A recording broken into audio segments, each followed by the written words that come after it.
Hey guys, welcome back to the channel. This is story about what if Naruto goes to Uzushiogakure during Wave Mission Part 1. Before I start, please do support for more amazing content and comments for Part 2. Do consider to subscribe my channel and share my video to your friends and check out the description as well. Let's start the video. The Land of Waves, Nami no Kuni. A country once ravaged and milked dry by the tyrant, Gedo, was brimming with life. Even in the cool night air of the fall, one could see a country that was truly alive.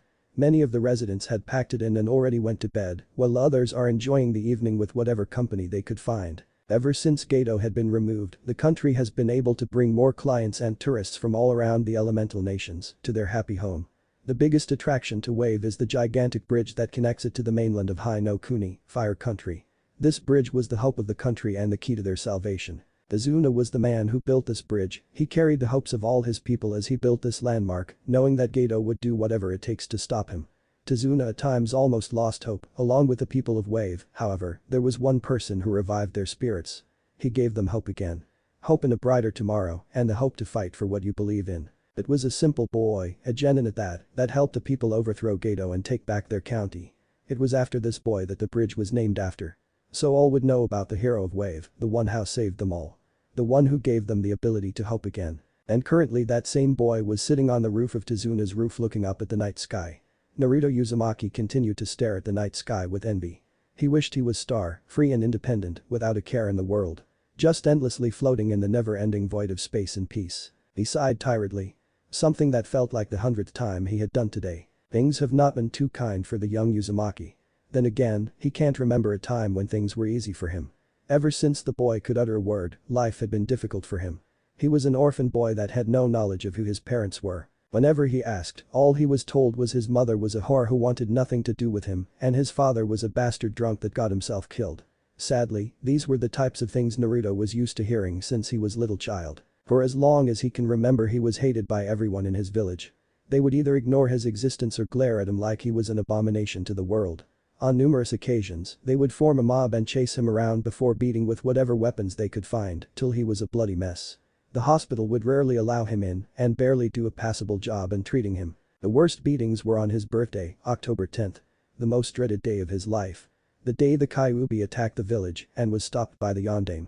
The only way to stop the fox was to seal it into him.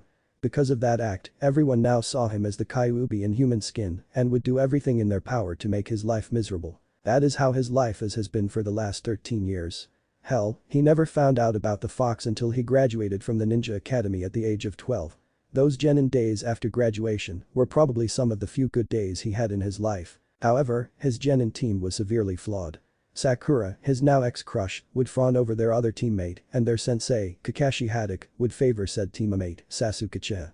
Sasuke was an arrogant prick that believed he could do everything on his own and without the help of others.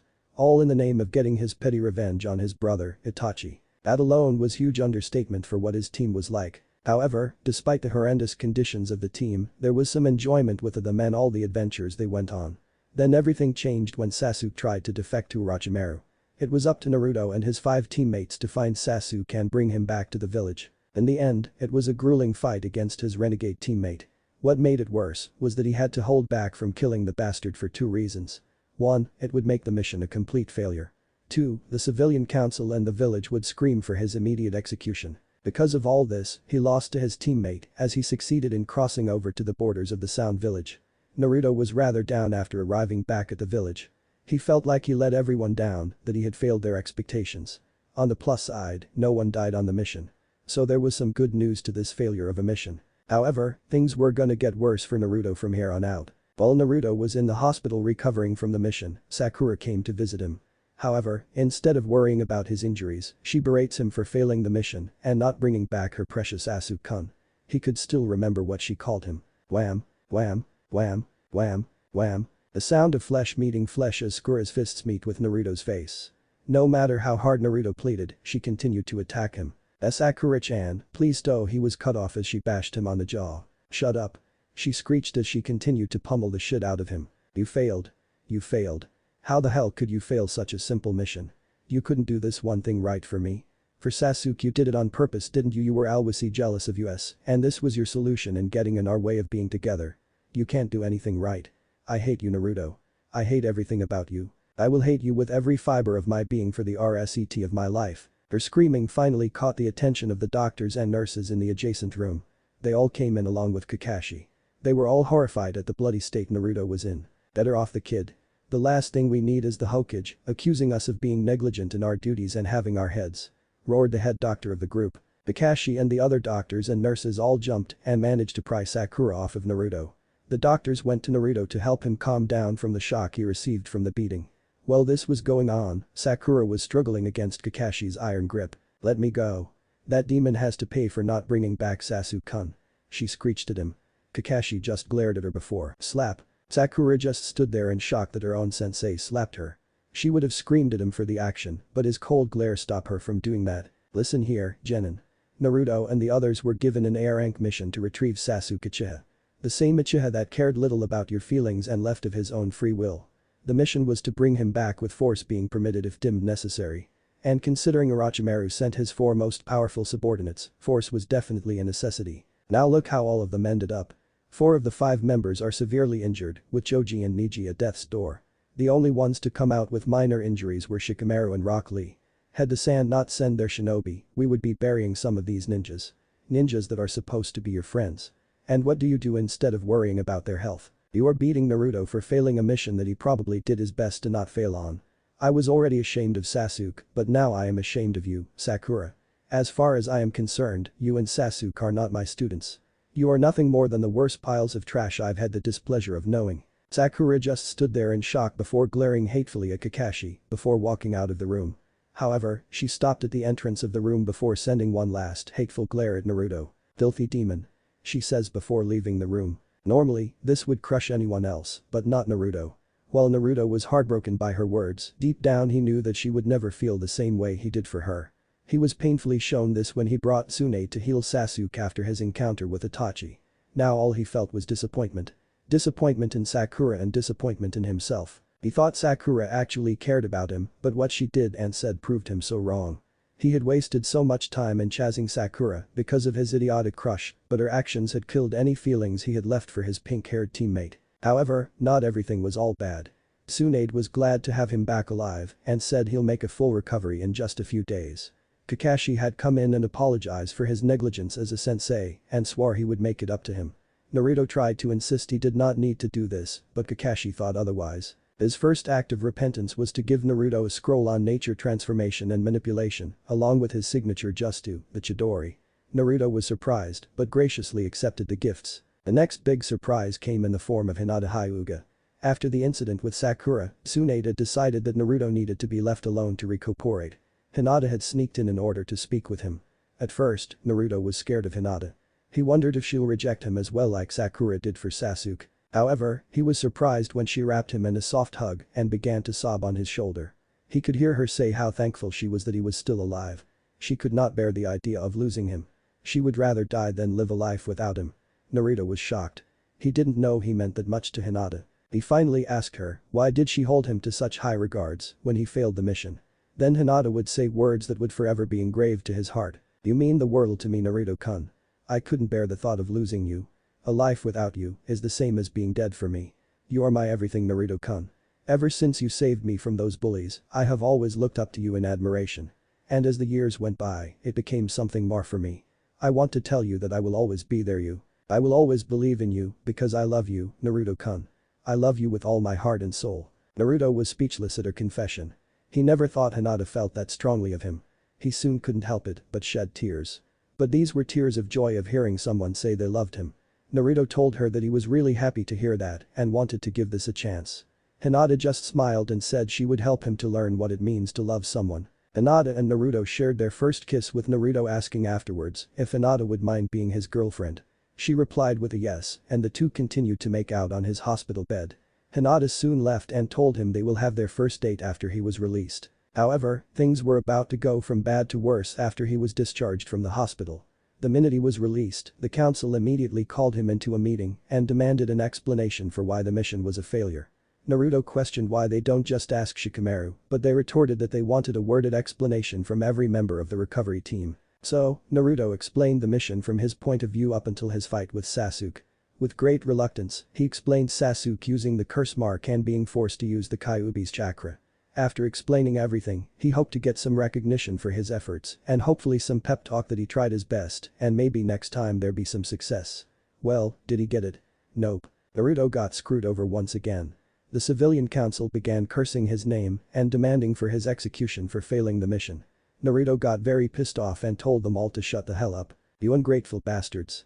My team busts our asses to bring your precious little Uchiha back, and this is the thanks I get. You may call me a demon, but I'd rather be a demon than the filthy mongrels right in front of me. Needless to say, none of the council liked that remark and looked like they were about to blow several fuses. Before another shouting match could commence, Tsunade shut both sides up. Tsunade then demanded what the hell this meeting would entail. The old fossils of the Shinobi Council said that since Naruto used the Kyuubi chakra to create a chakra cloak and used excessive force against the Uchiha, the council sees Naruto has become a threat to the village and needs to be taken care of. They all announced that he needs to be punished for his transgressions against the village. They all asked for hands for Naruto to be banished from the village. Tsunade immediately protested that only the Hokage has the power to banish a shinobi, and even then he or she must have the majority of the council to agree with the Kage's decision. The Shinobi Council all smirked in victory. They explained that after the Kyuubi attack, the council took several powers from the Hokage, including the power to banish a shinobi. They took a vote and it ended in a majority voting for banishment and that his contract to the Toads be terminated immediately, with Jiraiya forfeiting all rights to train the boy from this day forward. Naruto did not react to the sentencing besides bowing his head. Tsunade was holding back her tears while the clan heads bow their heads in shame for failing the boy yet again. The civilian and shinobi councils smirked in victory until they felt an ungodly kai overflowing the room. They all looked to see Naruto glaring at them hatefully. Many of the civilians began to gain from the pressure while others were getting nervous and the shinobi council looked unimpressed. That was until the Kyuubi added its own kai, which knocked out the remaining civilians and left the shinobi council rather nervous. Before anyone could say anything, Naruto spoke in a bone-chilling voice. So that's it, huh? After everything I gave for this fucking village, this is what I get in return. I have sweat, bleed, and shed tears for this hellhole, and even after all that it's not enough for you bastards. Well, I hope you remember this day, because I swear you will regret this decision. That I promise you, and I always keep my promises. Naruto ends his rant with taking off his headband and slamming it onto the ground before leaving a stunned council in his wake. Naruto was so angry, he just wanted to scream out in rage and agony. However, Naruto held back the tears because there would be a time and a place for it. Naruto quickly went to the hospital to at least say goodbye to his friends before it was too late. When he arrives, he sees all the rookies, their senseis, and the Sand siblings all together in a recovery lobby catching up. When everyone saw him, they were about to greet him until they saw his face. Naruto gave them all a bittersweet smile, knowing this may be the last time he sees them for a long time. Shikamaru swallowed the dread building up and asked Naruto what happened. Naruto sighed before explaining what happened in the council meeting and how it ended with his banishment. By the time he ended his explanation, everyone had varying reactions. However, the two biggest reactions he saw was anger and sorrow. Everyone wanted to march down there and give the council a piece of their minds, but Naruto stopped them saying it would do no good. Naruto thanked them for everything before walking away. Naruto quickly went to his apartment and gathered what little belongings he had before preparing to walk out before the council tried something. Right as he opened the door, he was confronted with the sad face of Hinata Hyuga with a bag. Hinata explained that the elders wanted to get rid of her, but her father caught wind of this plan and gave her what he could before telling her to leave with Naruto. Naruto did not want Hinata to be on the run with him, but he would be damned if he let those bastard Hyuga elders do something to his Hinata. The two went through a secret passage that he had discovered when he was younger and were out of the village by the time night had settled in. The two made it to Wave in just 2 days. They soon reunited with Tazuna and his family. Naruto barred right to Tsunami and tears along with Hinata. This surprised the family, but they did their best to comfort the duo. They then explained what happened, and to say they were pissed would be understatement. They were downright furious and swore they would make that village pay for what they did to their hero. The family decided to give the duo a hero's welcome, which the two were reluctant about, but they enjoyed it nonetheless. It was there they were surprisingly reunited with the sound ninja, Taiya. At first Naruto and the girl were at odds with one another, but she explained after Orochimaru left her for dead, there was nothing left for her in Odo. So she dragged herself out before some travelings found her and brought her to Wave for some medical attention. She was recuperated back to full health and decided to make a new life for herself here. Now after almost a week here, Naruto had no clue what to do next. Iwa was out of the question, he had no clue if Kiri's civil war had ended, Suna would not be a good place to stay for the long term since they were allies with a Leaf, and Kumo was definitely out after what happened with Hinata. He sighed. He could always go to Spring, but what then? The Akatsuki was still out there and there was Orochimaru and Sasuke. So what could he do? Decided Jin. I wish someone could give me a sign. He muttered to himself. Suddenly he felt a pull before he disappeared in a plume of smoke along with several other people. When Naruto regained his bearings he looked to see himself, Hinata, Tazuna, Tsunami, Inari, and Teiya in a blank void. Naruto-kun, where are we? Yeah, Blondie, where the fuck are we? Teiya asked before being smacked over the head by Tsunami. Language? Teiya growled but stayed silent. Naruto Nai, what is this place? Before he could reply, Naruto and the others felt a chill envelope their bodies as if death itself was right next to them. Oh, how they wished they could take that back. A booming voice then spoke to them. I can answer all your questions, mortals. Everyone turned to see something they were not expecting.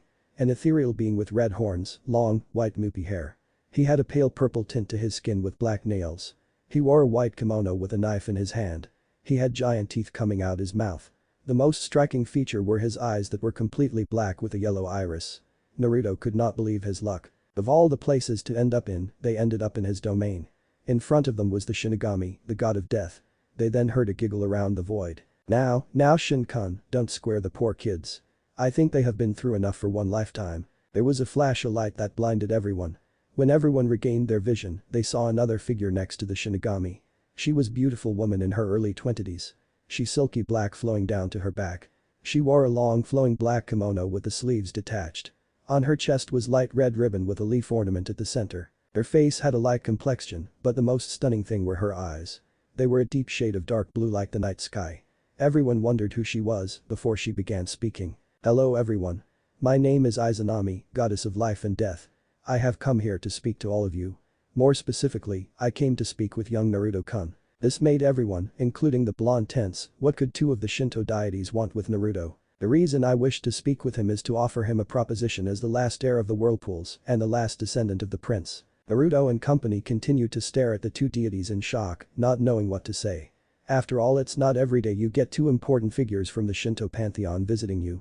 However, the question they all had is what did they want and what did they mean that Naruto is the lost prince of Whirlpool. Naruto wasn't sure what to think but decided asking was better than staying quiet. Forgive me, Izanami-sama, Shinigami-sami. But can you explain what do you mean by being the heir of Whirlpool or being last descendant of the prince? He asked, genuinely confused about what's going on. The two deities looked at the boy in sadness. Both knowing how much has been stolen and kept away from him, but no more. They will no longer stand by and do nothing. It was time for a change. Before we answer that, Naruto, there is one more person that should be here. The Shinigami then raised his hand towards the blonde and held his open palm towards the boy. Naruto then felt an odd sensation as a red orb came out of his chest. The orb floats toward the death god until he squeezes his hand shut and the orb suddenly glows brightly, causing the mortals to cover their eyes. When the light died down, the group looked and were completely dumbfounded by what they saw. In the place of the orb was one of the most beautiful women that any of them had ever seen. She was in her early to mid-20s with cream-colored skin, raven hair that went down her waist, and a revealing red kimono dress that showed off her impressive figure and assets. However, the most distinguishing feature of the girl was the black fox ears on top her head, the 3 whisker marks on her cheeks, and her 9 snow-white tails curling all around her. None could utter a word at the new guest with them. State your name, commanded the Shinigami. The woman opened her eyes and revealed her golden, slitted eyes. My name is Yokowari, queen of all the Biju. One of the 10 children created by Hagoromo Otsutsuki, the sage of 6 paths. Everyone's eyes bugged out as they heard the vixen's intro. This was the Kyuubi. How? Since when has the Kyuubi been female? Although all the females felt some female pride knowing the most powerful of the tailed beast was a female. Ari noticed the stares and gave a fanged smile. Do you like what you all see? Everyone, especially the guys, gained a healthy blush and did their best to turn heads. Naruto had to turn his eyes away since he felt wrong ogling at another girl while attempting at being in a relationship with Hinata. Ari saw this and gained a very sly smile. She found Naruto's predicament very adorable and decided to have fun with him and his girlfriend. She slowly walked towards the duo and then took Naruto's chin by her delicate fingers and turned his head so he was looking at her. Is there something wrong, Naruto-kun? She purred seductively. Does my human form not appeal to you? She purred out as she allowed her assets to jiggle in front of her vessel. Naruto could feel his face turn a new shade of red that could give Hinata a run for her money. He could feel his resolve being dissolved in front of the goddess demoness. However, he felt his arm being pulled in between 2 soft pillows. He turned and his eyes soon began to bug out of his eyes. Hinata was clinging to his arm in between her, but what was getting his attention was her face. Her lips were puckered up and she was glaring at Ari in envy. She was already self-conscious of seeing Ari's body, but she would be damned to allow the sexy vixen to take her sunshine from her. Naruto-kun is mine, Ari-sama. Hinata retorted with as much steel as she could muster. Naruto and everyone gawked at the girl's bold statement to the demon queen. Ari just smirked, she liked this girl's attitude. So many possibilities. Him. Everyone turned to the Shinigami and Izanami looking at the trio in amusement. As entertaining as your shows of affections are, we have a schedule to keep up with. Everyone turned to the two with serious expressions, none more so than Naruto, who wanted answers to their previous inquiry towards him. Can you please tell me what did you mean earlier? And why did you bring Ari out? What do you want from us? The two gods eyed before looking at each other then at their audience. There are many reasons for why we have brought you here and now it's time to explain ourselves. They then looked directly at Naruto. It's time Naruto for you to hear about the origins of your family. The two then created a sphere and set it above their audience. Behold the history that has been lost through the sands of time. The group then see a very young woman with snow white hair, pale skin, and red lipstick and wearing a very formal white kimono. However, what got everyone's attention was her eyes. She had the Byakugan. Everyone was surprised, especially Hinata. Who was this woman? Why did she have the Byakugan? And relation did she have to Naruto? Hinata especially wanted to know since she has never heard of this woman within her clan. Ari was looking at the woman in fear, knowing exactly who she was. You all must be wondering who this woman is, correct? Everyone, minus Ari, nodded. This is Kagaya Otsutsuki. The mother of all chakra and the origin of the Uzumaki, Senju, Uchiha, Hyuga and the Kagaya clans of the elemental nations. Everyone just gawed, while Ari nodded knowing this already. Naruto voiced his questions quite verbally. Wait, hold on. Can you please explain this? And also what did you mean by an Uzumaki clan? I have never heard about them until now. The gods waved their hands to calm the young blonde before pointing at the sphere. Long ago, before the elemental nations were forged, a long and grievous war was brewing by two opposing sides. The fighting had gone on for centuries without a sign of ending, and the very landscape they fought was being corrupted as blood continued to be spilled into the earth. There was only one place that was never touched by the war. A garden created by us. This was meant to be a paradise that only the most worthy would be able to find and enter. At the center of this garden was a tree. This tree was known as the Shinju tree. A tree that we, the very gods themselves, created. This shocked the group as they saw the massive tree. We created it as a gift to humanity. It was meant to be a symbol of our power and to promote peace for all humans.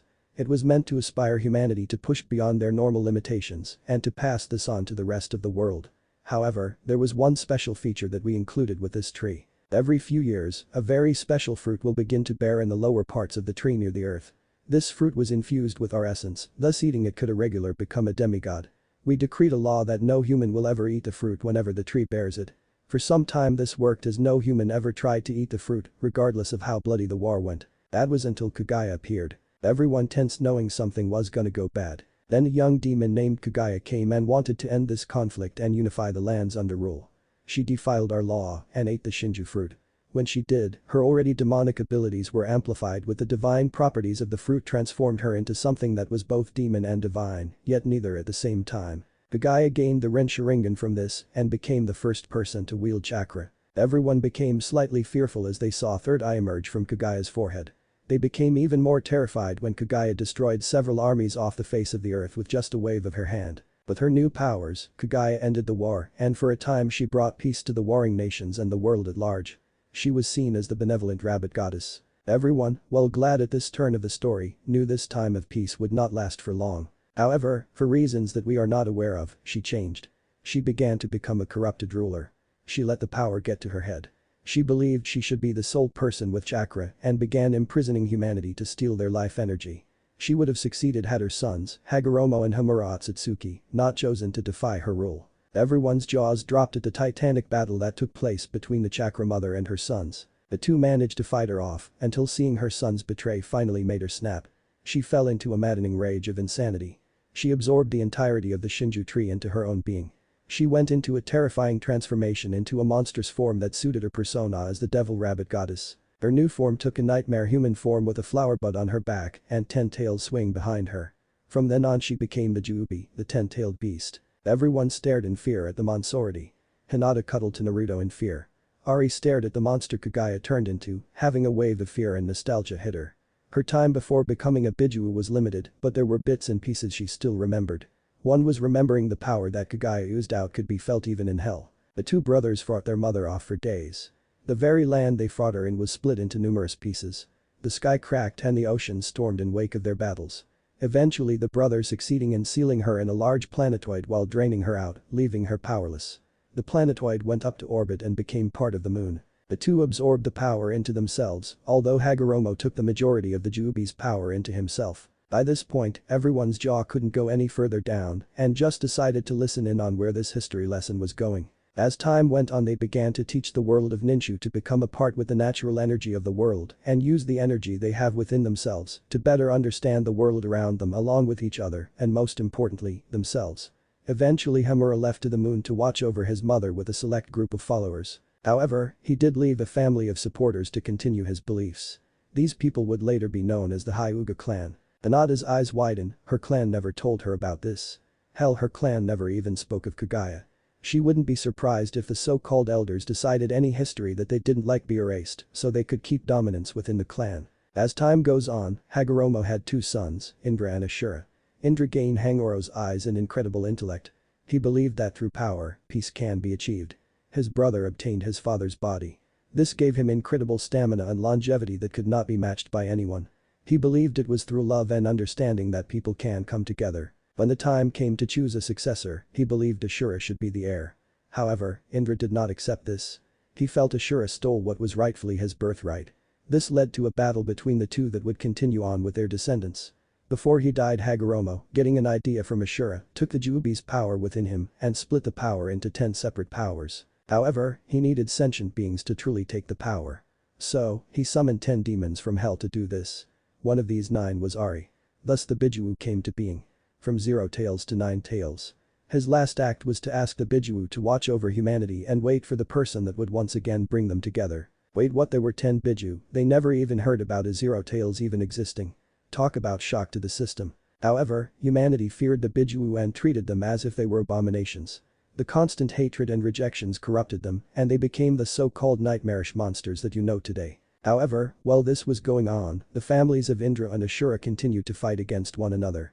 As time passed their descendants continued this feud, even though the cause was lost as time went on. These two families will later became known as the Uchiha and Senju clans. Everyone wasn't surprised since they knew the clans had to come up eventually. Naruto, however, still had a bit of impatience eating at him. Wait, how do the Uzumaki come into this? The gods looked more amused than annoyed at the interruption. We were getting to that. Naruto blushed in embarrassment while Hinata rubbed his back to calm his nerves. Anyway, one of Ashura's direct descendants had 2 children, twins. The younger sibling did not believe in the senseless fighting between the two families and took those that also followed her belief and left to live somewhere far from the fighting and to live in peace. They all went into an island that was deeply rooted in the spiritual plane and prayed for guidance on what they should do. That is when we appeared before them. We also did not see fit with the constant fighting of the two families. We feared one day, Kaguya may use this as an opportunity to come back through one of her descendants. We asked them to be our representatives to help keep the other families at bay while not succumbing to either of the family's ideals. They agreed as long as we agreed to protect all future descendants of their new family. We blessed them with a portion of our spiritual powers, which caused their stamina and longevity to increase even more. Their bodies become much more durable along with an incredible healing factor. Our blessing also caused their hair to turn different shades of red. The sign they took is a form of their new allegiance, their new family. They gained the ability to fight evil spirits, demons, and created a fighting style that had the grace and power of a god, but the ferocity of a demon. This is how the Uzumaki clan came to be. Naruto and the others stared at the deities after what they just heard. To think that 5 of the most famous infamous clans in the elemental nations came from one being was insane. However, something clicked in Naruto's head about the Uzumaki clan and connecting it to a certain red head in the void. Wait, if all Uzumakis have red hair, does that mean that? The gods nodded. Yes, Naruto, that makes you and Tei originate from the same clan. You two are family. This shocked everyone in the void, especially the aforementioned relatives. The two continued to look at one with shocked awe. The two never knew anything about their families on either side of their parents, so this was startling revelation. Naruto always tried asking the Sandaime if he knew anything about his family, but he would always tell Naruto that they died in the Kyuubi attack and they loved him very much. That was it, he never got anything else about his family, hell, not even about his other relatives. Hell, he was never told anything about having a clan. Knowing that he had a family all this time, he couldn't feel betrayal and anger against the Sandaime for keeping such things from him. Things he had a right to know. What got him angrier is that Kakashi, Tsunade, and Jiraiya probably knew about his clan, and yet they also told him nothing. Naruto made a personal promise to get them back later for their lies. Aya was having her own thoughts on this revelation. She never knew anything about her family, hell she did not know she was even from a clan. The only thing she had from her parents was her flute that she always carried along with her. The one thing she did remembered is that she always lived on the streets due to her parents dying at a young age until Orochimaru found her.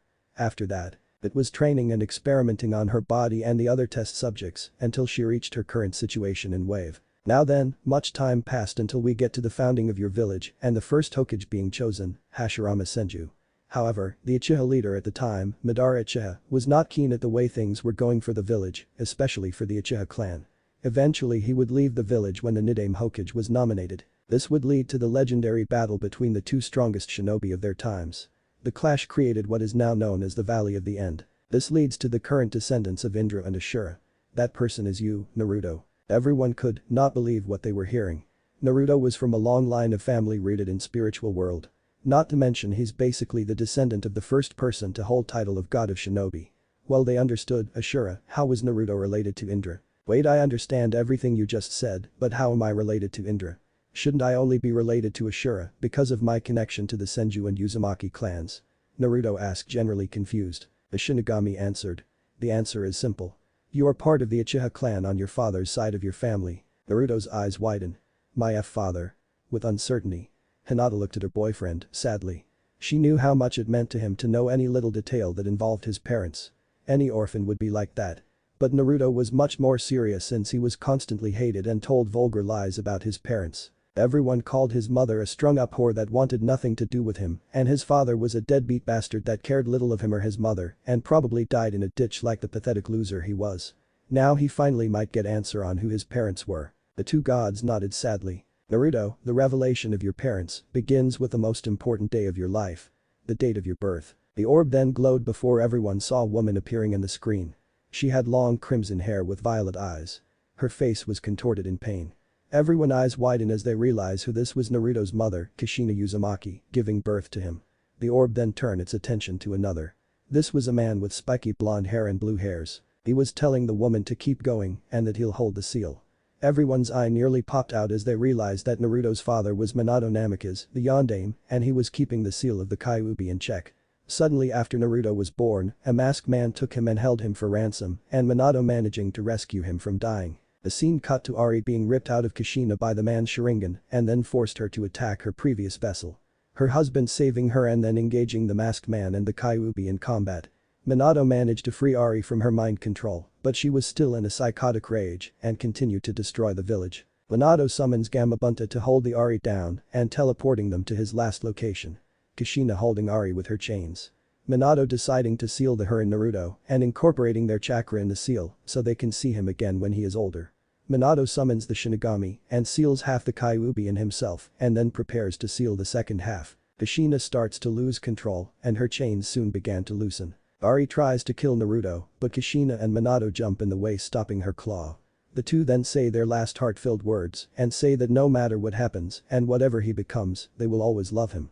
Minato then begs Naruto for forgiveness knowing the life he will live but has faith in his godparents and his student, Kakashi, and the Sandaime to take care of him. He tells his son he believes he will arise to greatness and to become something greater than he ever was, whether good or bad, is irrelevant. All he wishes is that he tries to live a life of peace and to try to have a family of his own. Their final words are to live long and happy and remember, they will always be watching him. Naruto had no clue when he began crying, but he did not stop them as he let the information he was told sank in. His father was Minato Namikaze, the Yondaime. The same man who sealed the Ari within him. He was honestly happy to know his family after being left in the dark for so long about. That didn't stop the growing lump of hatred and bitterness at not only Konoha, but also those close to him. How many knew the truth? How long were they going to keep this from him? Were they ever going to him the truth or would they lie to him until they felt like talking? Naruto then felt two pairs of arms encircling him and bringing him into a hug. He turned to see Hinata and Ari giving him a hug. Naruto-kun, I know you are feeling a lot of things, but we need to finish hearing what Shinigami-sama and Izanami-sama have to say. She's right, Kit. So clean your nose and wipe the tears. The son of the Yellow Flash and Red Sea of Carnage should have his head held high. Naruto chuckled, but then heard a gasp from the two and saw them looking straight at him. What? He asked. Naruto-kun, why your eyes? ACC changed. Naruto's eyes changed before taking out a kunai and looking at his reflection on it. His eyes widened when he saw what was looking back at him. His eyes were no longer a deep shade of blue. They were now a blood red with one tomo on the left eye and two tomo on the right eye. Naruto was speechless. Sharingan. He whispered. Well, this was an expected surprise. Naruto looked at the two gods. Huh? You see, Naruto, one of the many ways to unlock the Sharingan is through an emotional or traumatic experience. The reaction of seeing your parents and their death must have awakened it. Wait, if that is true, why did it never awaken before?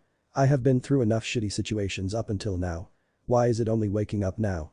Naruto asked, generally confused, not noticing Tsunami's glare. Off, that may be because of me. Naruto turned to Ari, that was sheepishly scratching the back of her head. What do you mean, Ari-chan?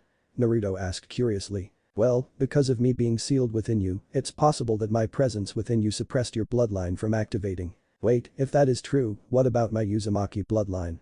Ari shrugged her shoulders. Best guess is that you are the first Jinchuriki to be the child of my previous vessel.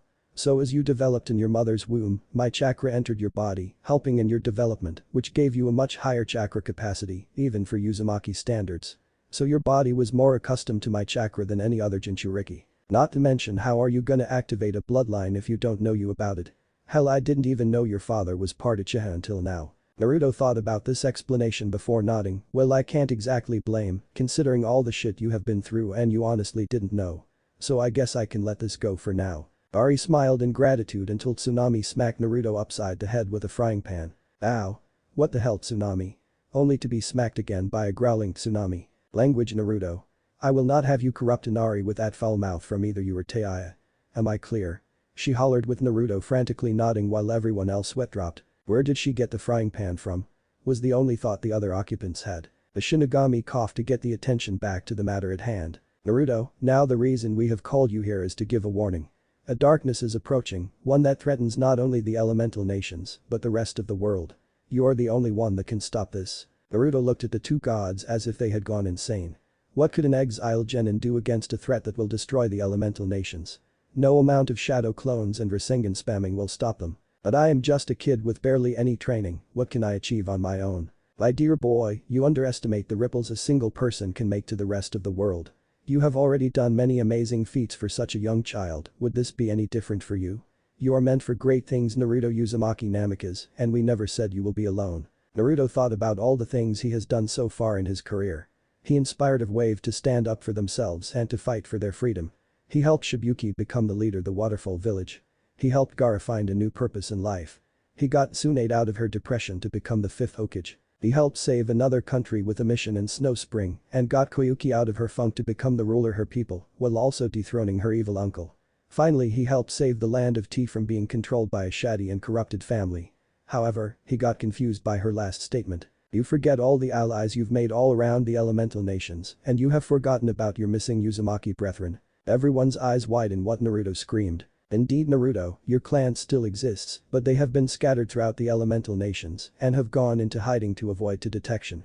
Many fear if they are found out, they'll be captured and experimented on, or worse yet, turned into breeding machines. We ask this of you, Naruto. Find your missing brethren and rebuild Yuzu to its former glory. Together with a new Yuzu and your allies, you should be prepared for the upcoming darkness. You may have been denied being Hokage, but being Uzukage sounds much more appealing, wouldn't you say? Naruto stayed silent, considering the words. He was really liking the deal he was being given. Unite his family once again and fight off whatever this darkness that was approaching. Like the two said, being the best Hokage may be out of his reach, but he can be the best Uzukage that surpasses all other Kages in all the elemental nations. He looked to see that everyone was waiting for his answer. He could see that they will stand by whatever decision he makes. He turns to the Shinigami and Izanami. I accept your conditions and I swear to revive my clan and homeland to their former glory. Yuzu will rise again, and I will be the greatest Kage to ever set foot in the elemental nations, you have my word to Bayo. Everyone smiled at the fire that was in the boy's eyes. Good, now just some last-minute things have to be addressed. Shinigami said as the two gods snapped their fingers and two giant scrolls appeared. The scrolls then floated until they dropped in front of Naruto. Naruto, these two scrolls contain everything that your parents accumulated in their shinobi career, use them wisely. Naruto nodded before another scroll appeared in front of his line of sight before falling into his hands. That scroll will assist you in training your Sharingan and the Byakugan for your Hyuga girl. Naruto and Hinata nodded in gratitude. The two gods then created two orbs of energy before they entered Naruto's body. Naruto glowed for a bit before it vanished once again. That was a gift from us to you, we hope the power we gave you will come in handy. We have provided a scroll to help you to learn to master the new powers we've granted. Naruto nodded in gratitude. Oh, we almost forgot to tell you that since you are the heir, you would fall under the Craw, so you will need multiple wives to help revive the clan to some extent. Naruto and Hinata blushed crimson red, while Ari giggled pervertedly. But I am dating Hinata now. I don't want to be unfaithful to her. Naruto-kun. Naruto turned to Hinata, that seemed to blush even more. I wouldn't mind sharing you with others, as long as you don't go too crazy. It could be fun to have more than one girl with us. Naruto and the other mortals just stared slack-jawed at what the young Hyuga was implying, and the other two mortal females had a noticeable blush on their faces. Ari just giggled even more, while the gods looked amused. Yay, I'm gonna have a lot of kidlings to spoil for many years. She cheered happily. This caused Naruto and the other females to blush even more, with Tazuna laughing, Inari looking confused, and the gods looked close to bursting a gut from the contained laughter. The Shinigami then summoned a crimson orb and sent it into Ari, who glowed for a few minutes before going back to normal. While she looked the same, Ari could feel something different. She felt complete. She felt whole once again. Hers widened when she realized what the Shinigami had done. He had given her the half that Minato sealed within himself. This means she had both sides of her chakra back, and she felt incredible. She was even more powerful than she was when she was first sealed in Mito. This was due in part to her restoring nearly all of her power in her time being sealed in Naruto. Now she felt like she could take on Madara without any trouble, hell maybe she could fight it in complete form of the Juubi. But she knew such a gift comes with a price. Ari. The vixen looked up to the visage of the impassive face of the Shinigami. As a show of good faith, I have given back the power that I took from you. This is a peace offering for your second chance.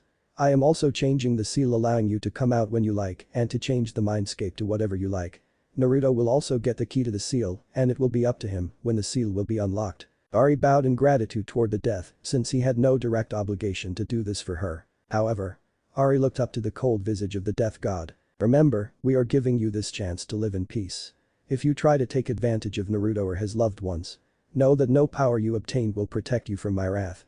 Do you understand, Yoko Ari? Ari nodded very quickly, being very scared of the death god at that moment along with the mortals. The gods then turned their attention back to the mortals. Now Naruto, we will be sending some allies to help you along with your journey. They will prove to be powerful allies, but you must show them that their loyalty will not be misplaced. Do you understand? Naruto nodded. Well Naruto, this is goodbye for now. Good luck young prince, and remember that the gods and your clansmen will always be with you. There was a flash of light that blinded everyone. When Naruto regained his bearings, everyone was in the living room of Tazuna's house with an extra occupant, Ari. So that was not a dream? Inari asked. Naruto shook his head. No, let's get some sleep and we will figure out everything tomorrow. Everyone nodded and each went to their beds to let their minds digest the information they were given. Naruto and Hinata shared one bed. As he closes his eyes, one thought was on his mind throughout the whole. I'll make you proud, Ka-chan. 2-chan. Yuzu will rise again. Wham. Damn it. Naruto shouted. Again Kit. Roared Ari. Naruto grunted before getting up again with his Sharingan active, attempting to track the movements of the fox girl. Naruto then created several shadow clones as they all began to encircle the vixen. Ari looked amused, waiting to see which will make the first move. One of the clones made the first move, Raiden. Zaker.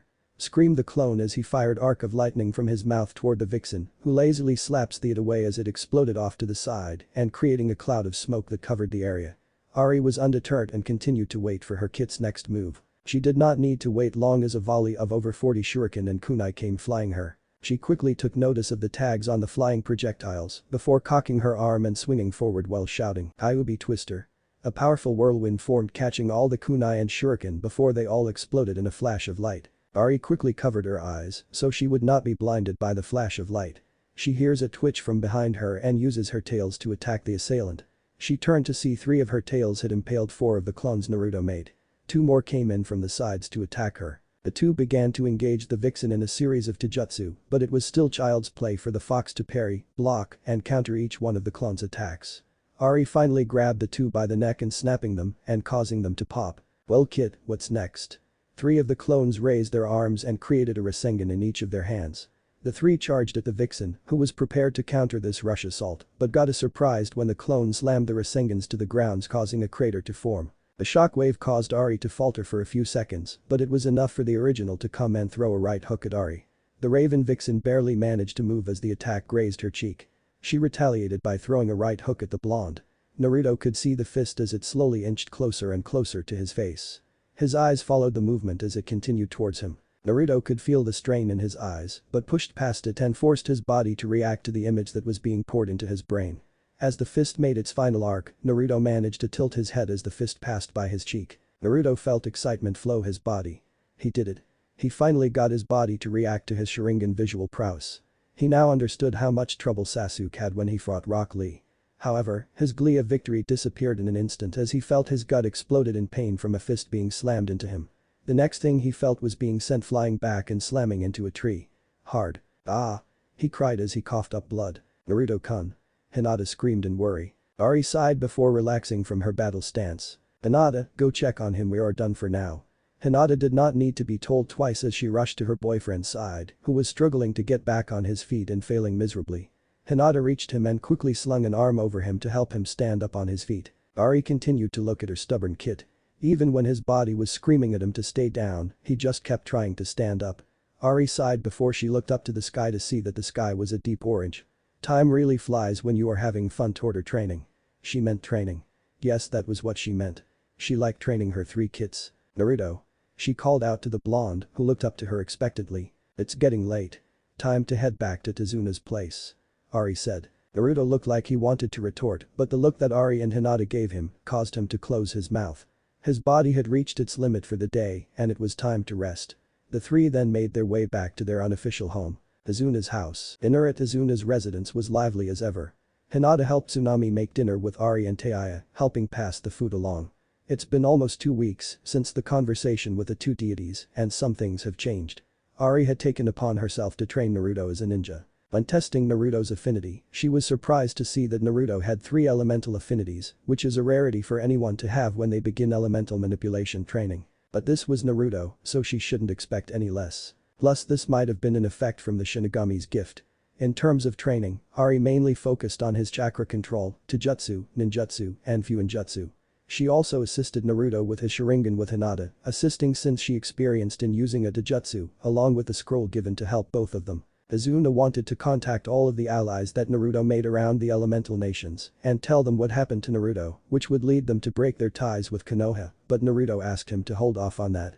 When asked, Naruto explained that if they break their alliance now, then Konoha would do everything in their power to drag him back into Konoha, whether he liked it or not. Worst yet, he might be brainwashed and turn him into their living puppet and use him as leverage against them. Tazuna and the rest of his family have to reluctantly agreed and held off of sending notices about deserting Konoha, but will inform them that eventually Naruto would meet with them to speak about his future plans, but that was when Ari decided when they were ready for it. So Ari-san, how goes the brat training? Naruto gained a tick mark on his head from Tazuna's brat comment, but otherwise made no rise. Well, he still is a little sloppy in execution, but he is improving, if only slightly. Ari said as she enjoyed the look on Naruto's face. Naruto gained several more ticks, and his patience was waning.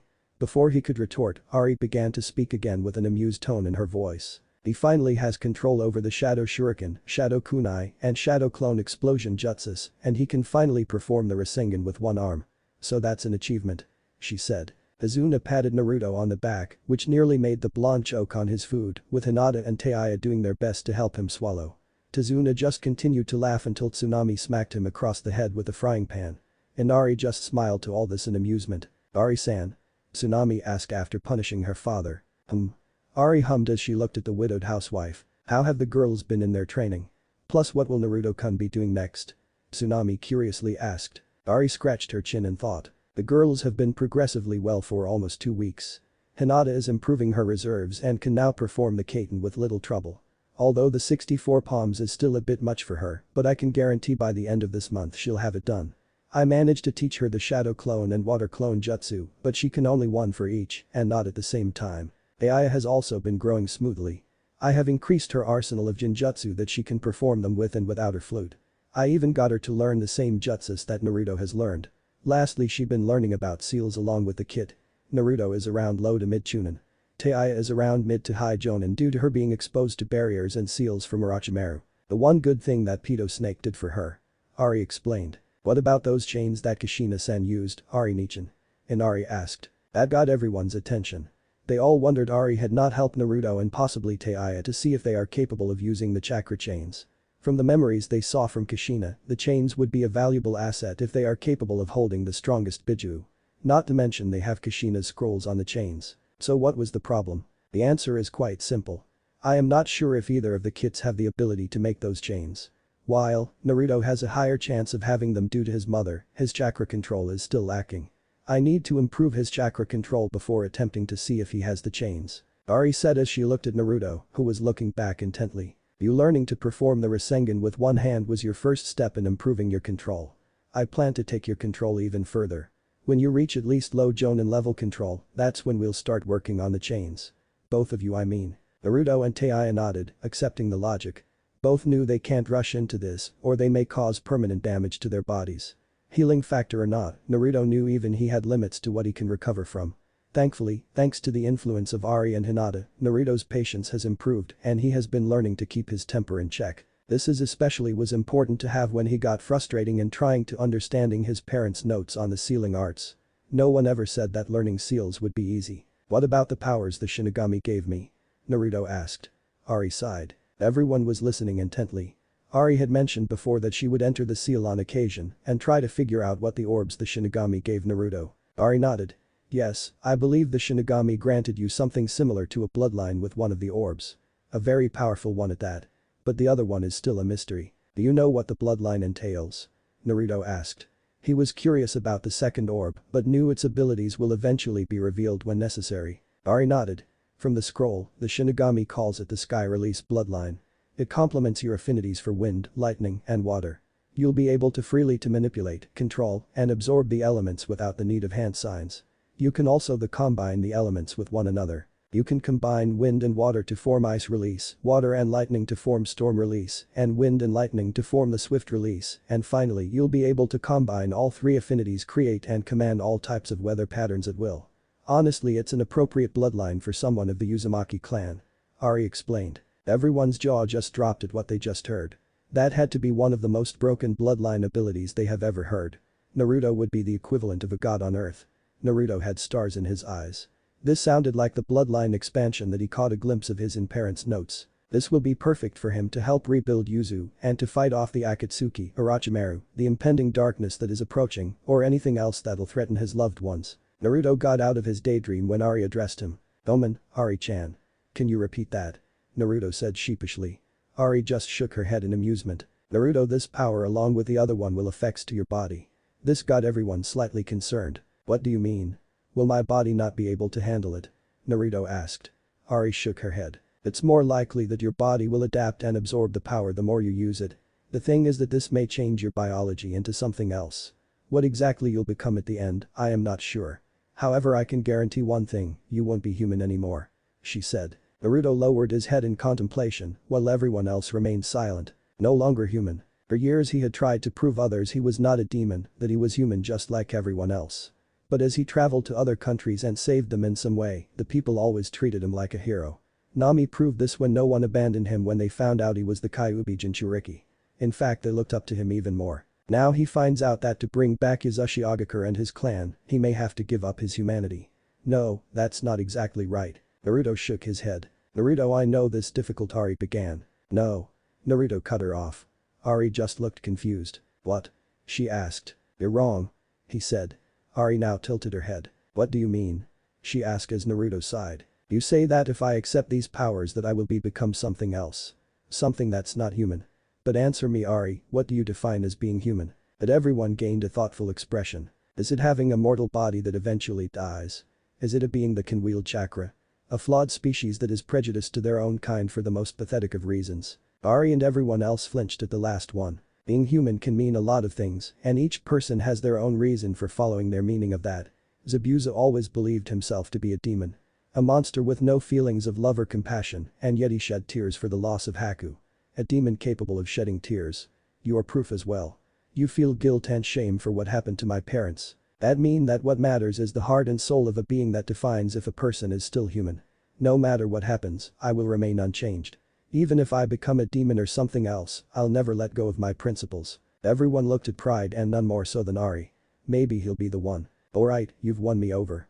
I'll help you master your powers to the best of my abilities. She finally said. So how long will the process take for me to not become human? I think the simplest way to say is that you'll become a Hanyu. Half human and half yokai. She said.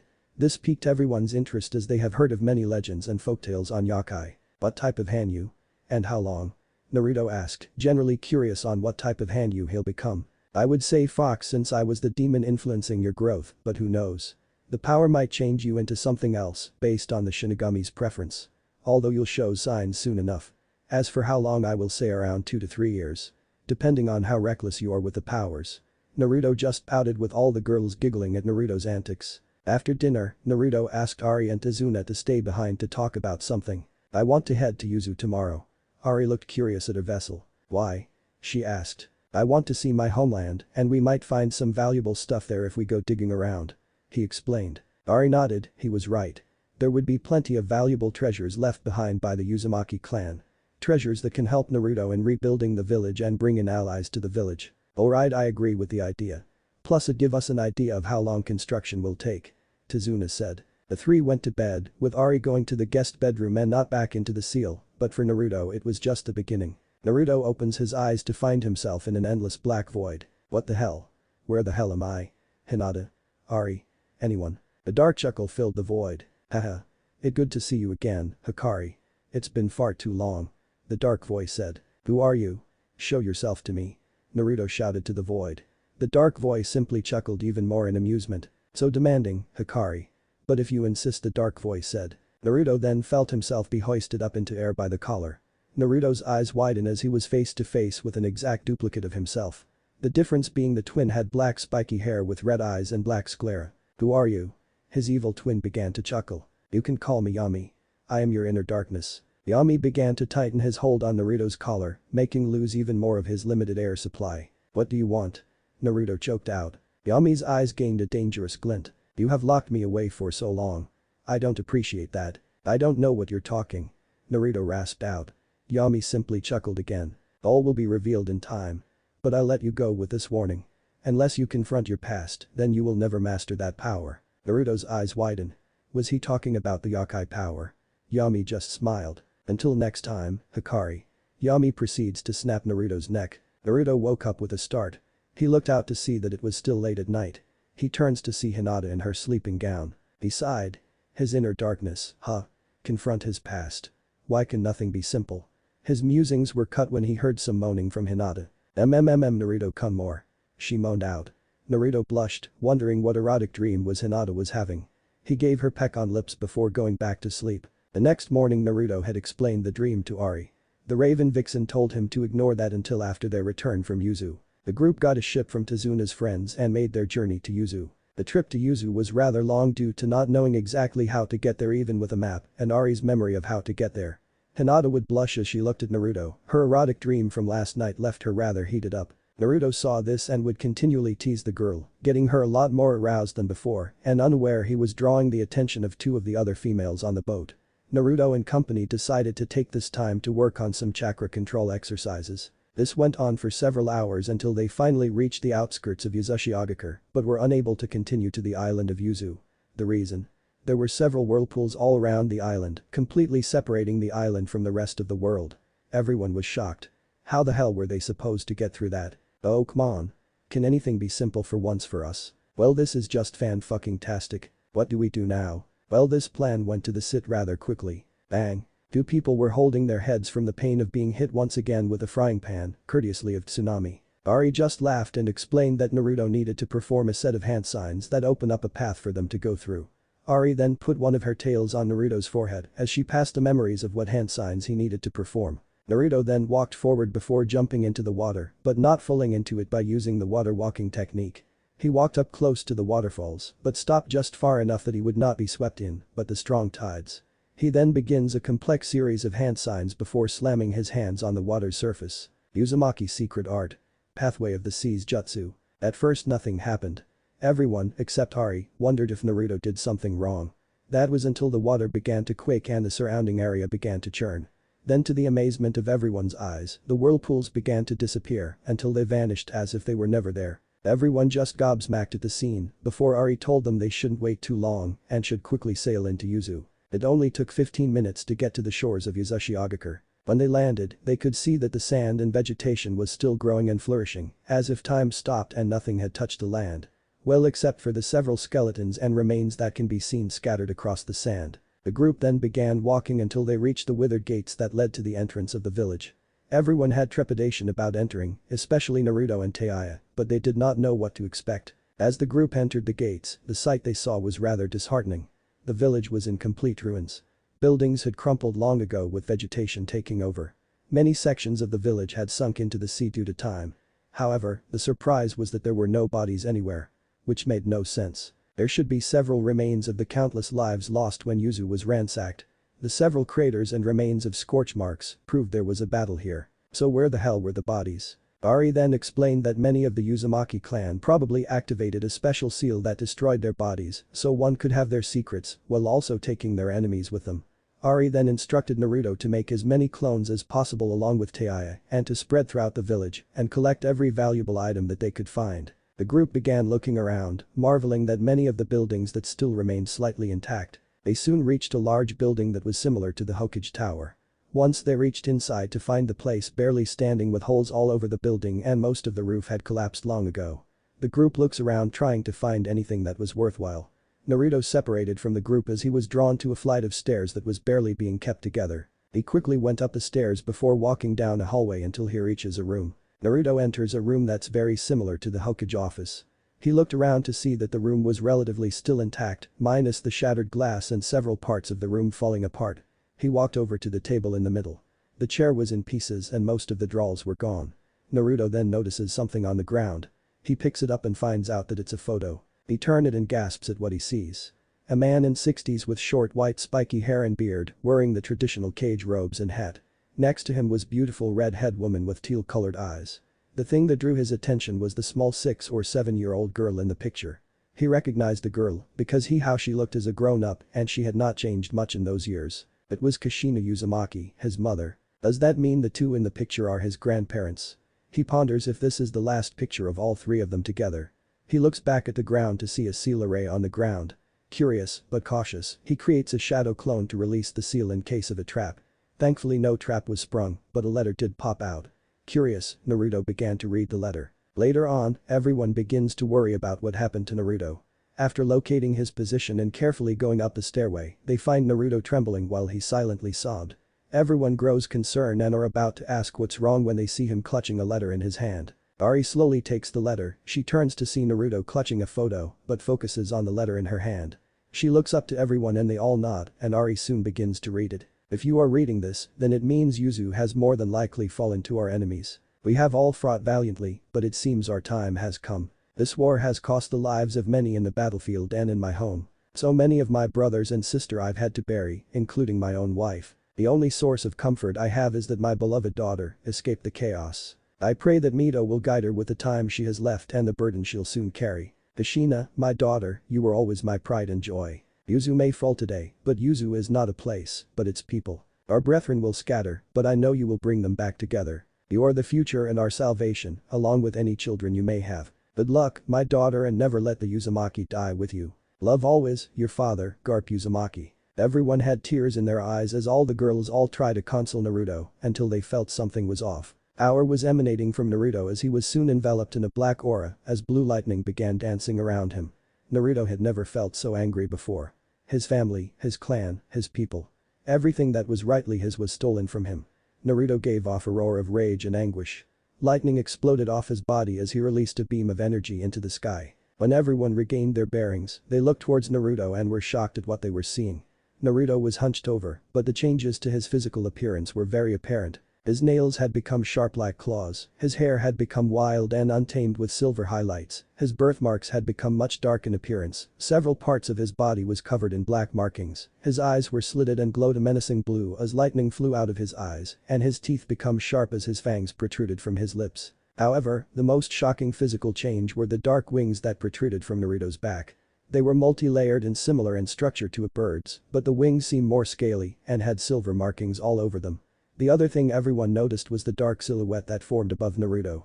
It was in the shape of a monstrous quadrupedal creature with Naruto's wings. Everyone stared wide eyes at this. What is that? They all thought, except Ari who looked in shock at the silhouette. Of all creatures, the Shinigami chooses that a creature of legend that could rival my siblings and myself in actual power and abilities. I don't know if I should be relieved or worried at the power that'll be in Naruto's disposal. Ari thought in awe and some arousal. Naruto continued to glare at the ground, feeling more anger than he ever had before. He had noticed the differences to his body, but paid them little attention. Congratulations, Hikari. You've unlocked a portion of the dragon power within you. But make no mistake, until you face me, you'll never master this power fully. Yami, Naruto said to him. Naruto paid little mind to Yami's rambling for the moment. He had bigger things to worry about. He turned to everyone with a burning gaze of determination. This will not be the end.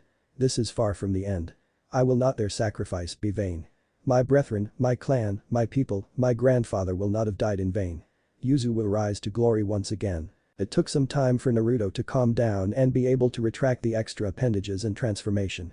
Ari said that he probably won't be able to use those appendages again until he more control of the power, and they can't ever rely on him always getting emotional to use that power. Hinata and Taiya commented that they liked the wings. This got them kisses on the cheek, which caused the two to blush. Ari pouted that she did not get a peck on the cheek. However, when Naruto was about to give her one, she turned her head and Naruto gave her a kiss on the lips. Naruto moved back with his face red as Ari giggled in victory as she walked away. The girls, not wanting to be outdone by the fox vixen, each gave Naruto a kiss on the lips before walking away. Naruto just stood frozen before he regained his senses as he followed them to find more valuable items. The rest of the day was spent on collecting anything they could find and planting a seal to allow them to teleport whenever they want without having to travel by sea, thanks to Ari. Although they will have to test it with a shadow clone to be safe, the group returned to find that someone was waiting for them. This person was a pale-skinned woman with dark purple hair and reddish-brown eyes. She had a rather voluptuous figure and was wearing a long revealing violet dress, sporting a striped pattern. All the guys blushed as the girls minus Ari glared at the woman in envy. "Hello, how may I help you?" Tazuna asked politely. The woman smiled. "I was sent here to help Naruto-kun," she replied. This caused everyone to perk up. "Me? Not to be rude, but why would such a pretty lady like yourself want to help me?" Naruto asked as he pointed to himself. The woman just smiled in amusement. "Aw, thank you, Naruto-kun. You're as cute as I was told." She giggled, with Naruto blushing a storm, while Hinata and Taiya were not the least bit amused. "To answer your question, of course I came to help you. Why else would the Shinigami bring me here?" she said innocently. That made everyone stiff as their eyes widened. She couldn't mean. "Why, you mean you're Naruto?" stuttered out as the woman nodded. "Yes, I will be one of the many allies that the Shinigami will bring to you. My name is Altair Milkovich. I am a half-blood or demigod to some. Daughter of a mortal and a god. I am the daughter of Medea, goddess of magic. And we have much to discuss, Naruto kun. She ended with a lustful purr as he glopped Naruto into a hug with his head between her. Tazuna glared in envy, Tsunami blushed as she covered Inari's eyes, Hinata and Taiya glared in envy and jealousy for the woman's figure, and Ari just giggled in amusement at the scene. Things were just getting interesting for the future Uzukage. 1 month has passed since the young woman known as Altair came into the lives of Naruto and company. It had been a rather interesting experience for all of them. Altair explained that the Shinigami brought her to assist Naruto in his development and to help him and his allies in the recreation of Uzushiogakure. She also explained that the Shinigami may bring others to assist as powerful allies and perhaps something more for Naruto. This got Naruto and the girls, except Ari, to blush a deep crimson. What didn't help was Altair's chest bouncing in front of him as she teased Naruto. The blonde teen could do nothing but faint after the overstimulating image, which got a giggle out of Altair and Ari.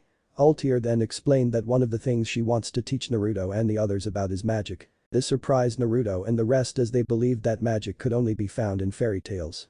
However, Altair explained that magic has been part of human civilization just like chakra. After all, chakra existed in everyone and no one became a parent of it until Kagaya awakened it within her. Her sons then taught the rest of their followers how to unlock it as well. Magic works the same way. The biggest difference being that magical energy is created by absorbing particles from nature known as nanoparticles. Once a person's magical container is awakened in a person, they automatically absorb the particles into their bodies to replenish any depletion of their magical energy. There are also several types of magic just like with jutsus. Altair offered her vast knowledge of magic for them to use as they liked. Naruto and the others were ecstatic. This could really be useful for them and could be a useful edge against their enemies. Each of them decided to learn some basic magic before getting into the more complex subjects. Naruto stated they should all put some focus on learning teleportation and telepathy magic. This intrigued everyone and explained that being able to communicate with everyone on the fly without interference and teleport to one another when there's danger will be a very important skill to have for themselves and for their allies. Everyone agreed to that logic and began to set aside time to learn telepathy and teleportation magical. While this went on, Hinata asked Altair and Ari for advice on herbs and other plants that could be crushed and mixed to make more potent healing herbs and poisons, which the two were happy to show her. Altair also gave her some books on water and wind applications in the medical field, along with several others on human anatomy and biology. Hinata took this with great appreciation, along with the other books and scrolls she borrowed from Naruto's collection that came from Yuzu and his parents. Speaking of that incident, ever since that day, Naruto trained like a man possessed. He continuously worked with his element and chakra manipulation, along with getting a much better handle with his Sharingan, although he still had 2 Tomo. But that was a temporary setback for now. His efforts even left Ari stunned as he continued to pile all of the training regiments and barely stopped until he collapsed on the floor from exhaustion. The overzealous determination helped him grow, and with his ability to create hundreds of shadow clones, Naruto's abilities shot through the roof. He had a much better handle of his elements and could now perform jutsus for each of them. Although he still did not have the timing or skill to manipulate 2 of the elements together to create a jutsu, but he was getting there. His skills at sealing were now at low to mid jonin, along with his chakra control. This meant that Naruto and Taiya could finally start to learn how to use the chakra chains of the Uzumaki clan. The two were progressing quite well in the Vixen's opinion. They had also been studying everything they acquired from Yuzu. Which seems to be a surprise after surprise. They remembered to set the whirlpools up again to keep unknown strangers out, while they used teleportation seals to send Izuna and his workers into Yuzu to work on restoring and reconstructing the island village and to return back to Wave. Izuna mentioned he got in contact with all Naruto's allies and they all agreed to maintain their alliance for the time being until Naruto can get Yuzu off its feet. Inari was learning to gain access to his chakra system and also magic with everyone else. The most drastic change to Naruto was in his attire. All of the girls, with Tizuna's family backing them up, told him that the orange jumpsuit had to go for several reasons. 1. The thing made Naruto look like he just came from a prison asylum. 2. He only wore that suit in particularly because it was the only thing he could afford and he wanted to gain the attention of Konoha, something he no longer desired or wanted. Finally, the suit made him too recognizable. So Naruto changed his outfit with suggestions from Altair, Ari, and Hinata. His new attire consisted of dark blue ninja pants with black sandals wrapped in red tape. On his arms, he wore black arm warmers that reached just below his shoulders and were also covered in the same red tape. He wore a skin-tight black tank top. On top of this he wore a black cloak with a white fur lining around the neck with a clear cape on his back that went down to his shins. The Uzumaki symbol was placed on the back and the sides of the shoulder. The final piece to the outfit was a white kitsune mask. The unique ability of the mask is that once placed on his face, his hair changed from sun-kissed blonde to jet black, basically Menma's outfit from RTN, except the cloak is not as long and the symbols are the Uzumaki red spirals. Needless to say, it was vast improvement if the blushes from Hinata and Taiya and sexy smirks from Altair and Ari were anything to go by. The last noticeable things to occur in the month was Naruto taking Hinata and Taiya on a date. Hinata's date included a nice dinner before taking walk alongside the beach before sitting down to have a drink and toast to a bright future. The date ended with a very heated and make-out session between the two lovebirds. The date with Taiya was nothing as extravagant. It was a simple picnic at the top of hill near a waterfall that gave a nice view of Nami under the moon. Naruto was going to give her a light kiss on the lips, but Taiya, getting a bit impatient, pounced on Naruto and proceeded to give the blonde a very aggressive but passionate kiss that Naruto easily returned. Now Taiya joins Naruto and Hinata in the same bed. Ari didn't seem put off that she didn't get a date. She said she's a patient vixen and when Naruto is ripe and juicy, she'll pounce on him. She ended it by giving Naruto a very wet and sensational French kiss before walking off. All the while giving Naruto a nice view of her plump ass as she swayed her hips. The scary exciting part was that Altair was giving him the same predatory look that Ari before kissing him. All in all, it was a very productive month for everyone. We now find everyone enjoying some relaxation from their current activities. The air was getting rather chilly as winter was fast approaching. Snow was an inevitability, so work was gonna be slowed down due to the weather conditions. Everyone was enjoying a nice cup of hot chocolate as they enjoyed the quiet evening. Tizuna had come back, exhausted from his hard work on the island. Normally restoration work like Yuzu would take years if not a few decades at least. But thanks to Naruto and his ability to create hundreds of clones along with their allies discreetly sending supplies, work was going at a much faster pace. Izuna estimated that Yuzu should be restored in around 4 years. Though that's just the physical aspect. They still needed people to live on the island and have it financially back. But that can wait. They had plenty of time. They just had to take this one step at a time. Naruto was currently on the couch as he was snuggled with the girls, each taking a side and enjoying the peaceful tranquility. However, Naruto was cut from his musing when Tazuna called him over. "What's up? Something wrong with the reconstruction?" he asked. Tazuna shook his head. "No. No. The reconstruction is going great thanks to you and your allies. I swear, I will never understand how your village did not see that you're like a goldmine in getting allies." Naruto just chuckled. "Yeah. You can blame that on their naivety, arrogance, and stupidity." Naruto replied and Tazuna nodded. "Can't argue with that," he said. "So what did you want to talk about?" Naruto asked again. "Well, one of my pals came back from his usual trip to the land of sea. The place is known for exotic items and its amazing fish. It's one of our best customers to trade with and their items are usually at high prices in other nations," Tazuna explained. Naruto could tell something was off. "I am guessing something has gone wrong, right?" "Yeah, my friend told me that recently, a lot of the fishermen and locals have been disappearing. The natives say this is the cause of some sea monsters." Naruto titled his head.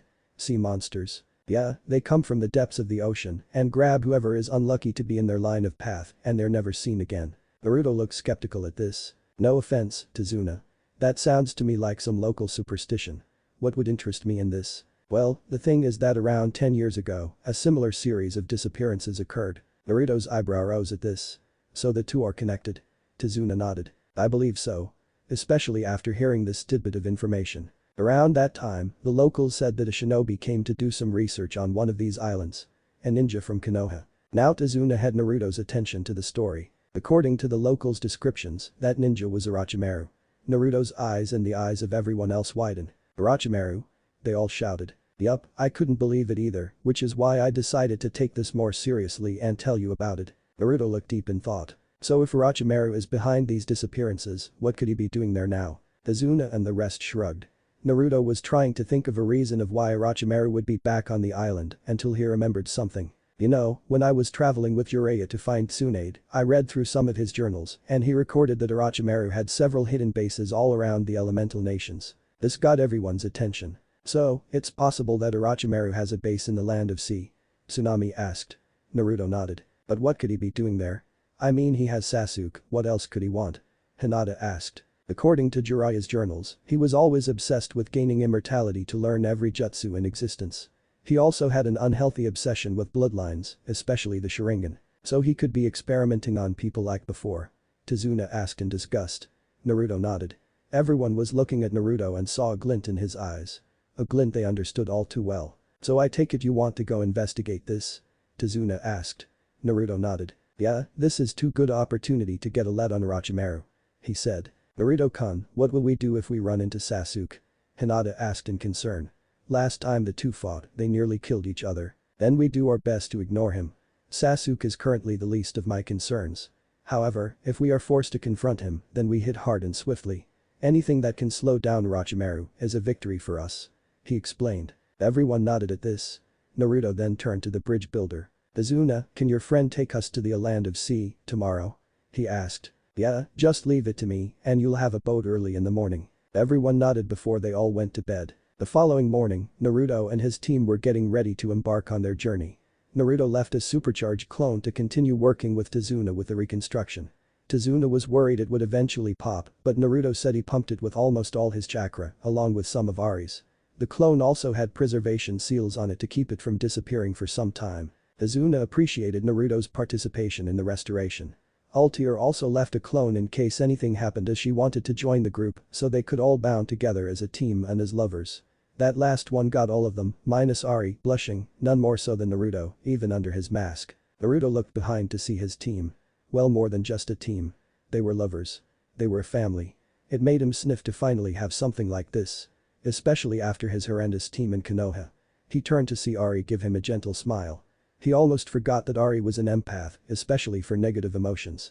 He gave a nod of appreciation before getting on the boat. They bid their farewells to Tazuna's family as they began their journey to the land of sea. The trip itself was meant to take around a few days, a week at best. Naruto, Taiya and Hinata took this opportunity to do some light training, which meant working on their control to make sure it was in tip-top shape. The nights were rather eventful as all the girls took turns to cuddle with Naruto, which also came with some very heated make-out sessions. Although Ari and Altair would get way more frisky with their hands as they teased the blonde with their bodies. Thankfully, they never went too far, but their teasing was pushing Naruto's hormones to the breaking point. It was early in the afternoon when they reached the mainland port that trades with the land of sea. They quickly disembarked and wanted to start looking for any suspicious activities when they heard some screaming. All of them quickly rushed to the source and were shocked at what they were seeing. They were in the middle of the main market and several civilians were being attacked by several creatures that looked like a cross between a regular person and some type of fish. Naruto then looked at the girls. Girls, you know the drill. Hinata and Taiya, transform to conceal your appearance and make sure to only take them down when you're alone with the rest of us. The two girls nodded as they did the transformation jutsu.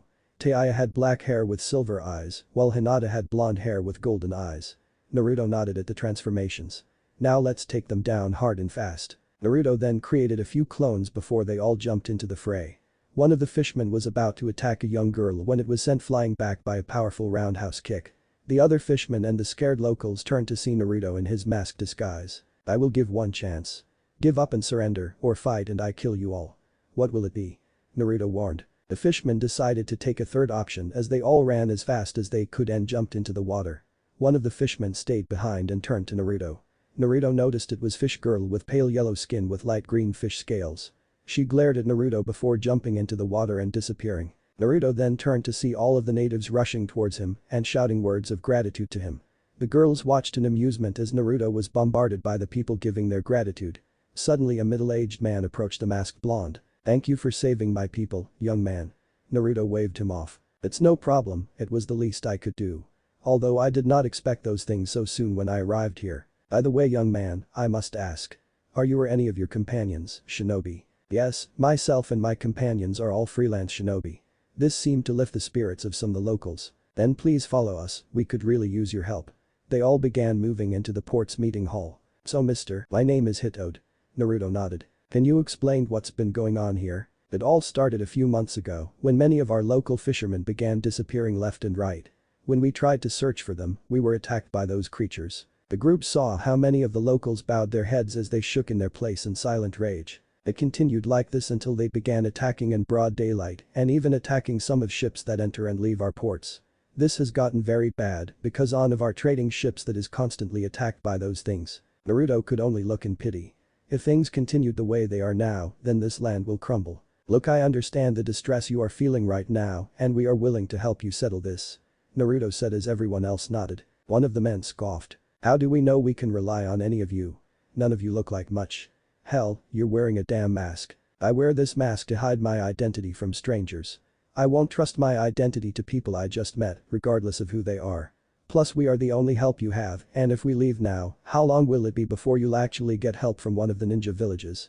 If they even send help at all. Hitode and many others began to go on their hands and knees. Please, we will reward you handsomely if you help us. But Naruto waved him off. He didn't need money, but this gave him an idea. We will discuss rewards after we have helped you. Naruto said. Can I ask for your name? Hitode asked. My name is Menma. Menma Uzukage. These are my allies, Ari, Rina, and Kagura. Naruto introduced them. Please someone take them to one of our hotel rooms. The group then went to settle in and work out their next move. Some time later that night, Naruto was walking alone as he was enjoying the nice breeze with the salty air of the sea. Naruto heard something ahead and saw several kids throwing stones at a young girl on the ground. The sight filled Naruto with a large amount of rage as released potent amount of Kai as he shouted at them. Hey you shitty brats. Cut that shit out. The children all went running in fear. Naruto sighed as he turned to see the girl looking at him with weary eyes. Naruto reached out to help her up, but the girl just slapped it away before slowly standing up and walking away. Her eyes. They looked like mine once upon a time.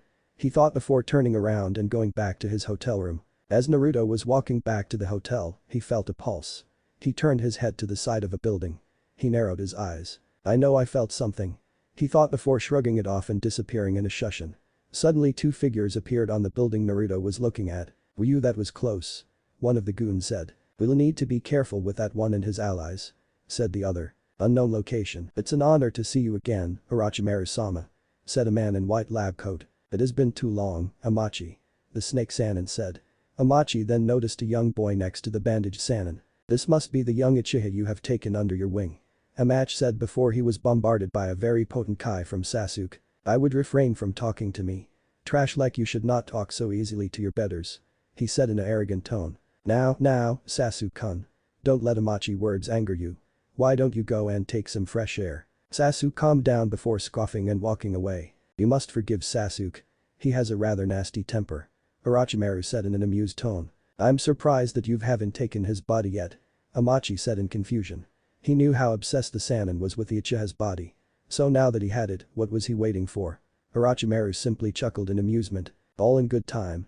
I have waited for some time, a few more years won't bother me. He said. But I thought your body only lasted for 3 years.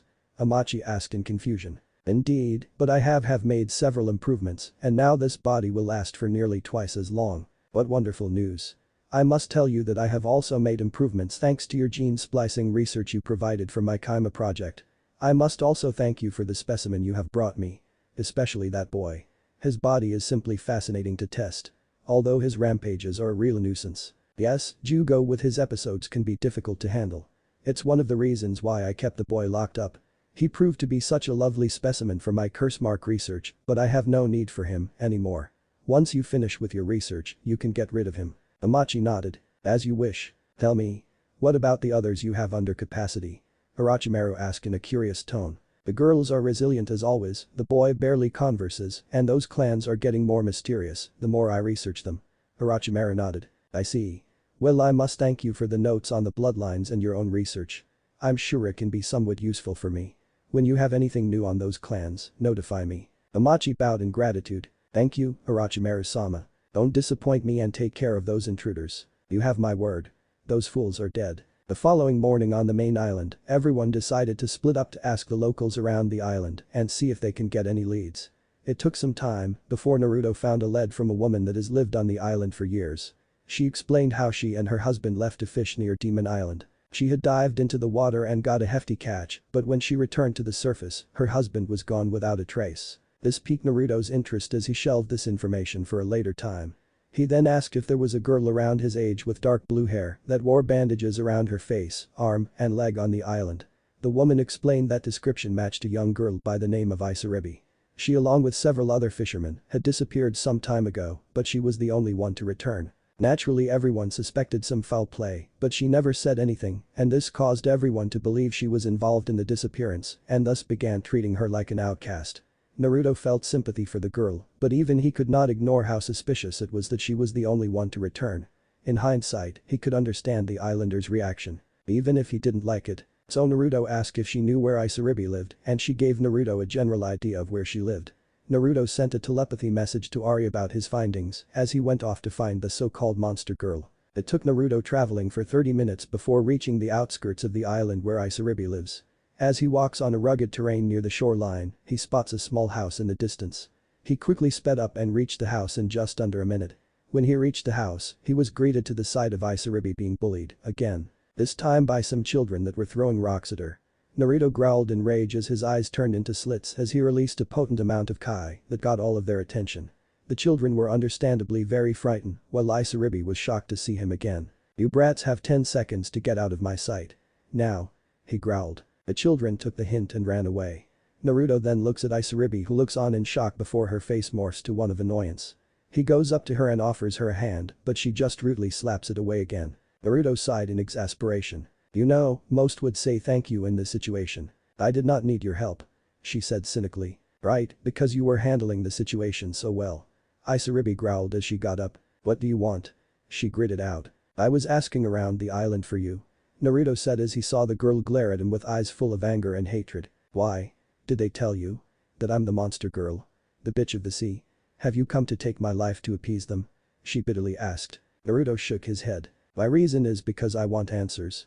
He said. Answers to what? Why are attacking and kidnapping fishermen on the island and don't deny it? I know you were the one I saw last night. You wouldn't understand. You're right, I wouldn't understand. I don't understand how you can hate being called a monster, yet you're just adding fuel to the fire by being the very thing you're hated for. Shut the hell up. You don't know anything about me. How could you?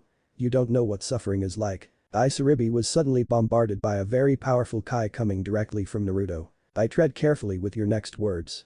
They could be your last. Naruto warned darkly. Isaribi gulped in fear. I will give you this one warning. Either stop or I will stop you and your accomplices. Even if it means I have to kill you all to stop this. Isaribi stared at him in shock as he turned and disappeared in a black shunshin. Naruto reunites with his girlfriends before explaining his encounter with Isaribi. They understood his frustration, but told him that he should have kept his temper in check. Naruto nodded, which is why he left a clone to keep watch of her. They all decided to wait for Isaribi to wait patiently. Isaribi was secretly walking to some far-off location on the island.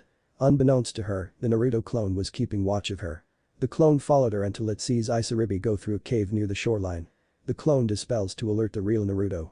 The team teleport to the entrance of the same cave and quickly go through it to find an opening. They come out to a shoreline with an exit to the ocean. They see at the top of the water was Isaribi and another man. He was tall and muscular with round dark sunglasses covering his eyes.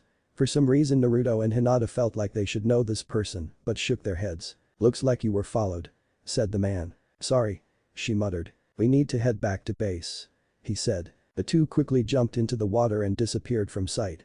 Hinata quickly activated her Byakugan to follow the two. "I can see them. They heading out into the sea," she said. "Great. How the hell do we find them now?" Taiya growled in annoyance. "I know where they are headed," Naruto said as everyone looked at him. He turned to them. "They are going to Demon Island and that's where we are going to settle this. Demon Island, hidden base." Slap. Isaribi was on the ground, cradling her swollen cheek. "You stupid bitch, you had one job and you blew it. Now we'll have to deal with these uninvited guests." Amachi growled. "I should get rid of you or just leave you as entertainment for my men."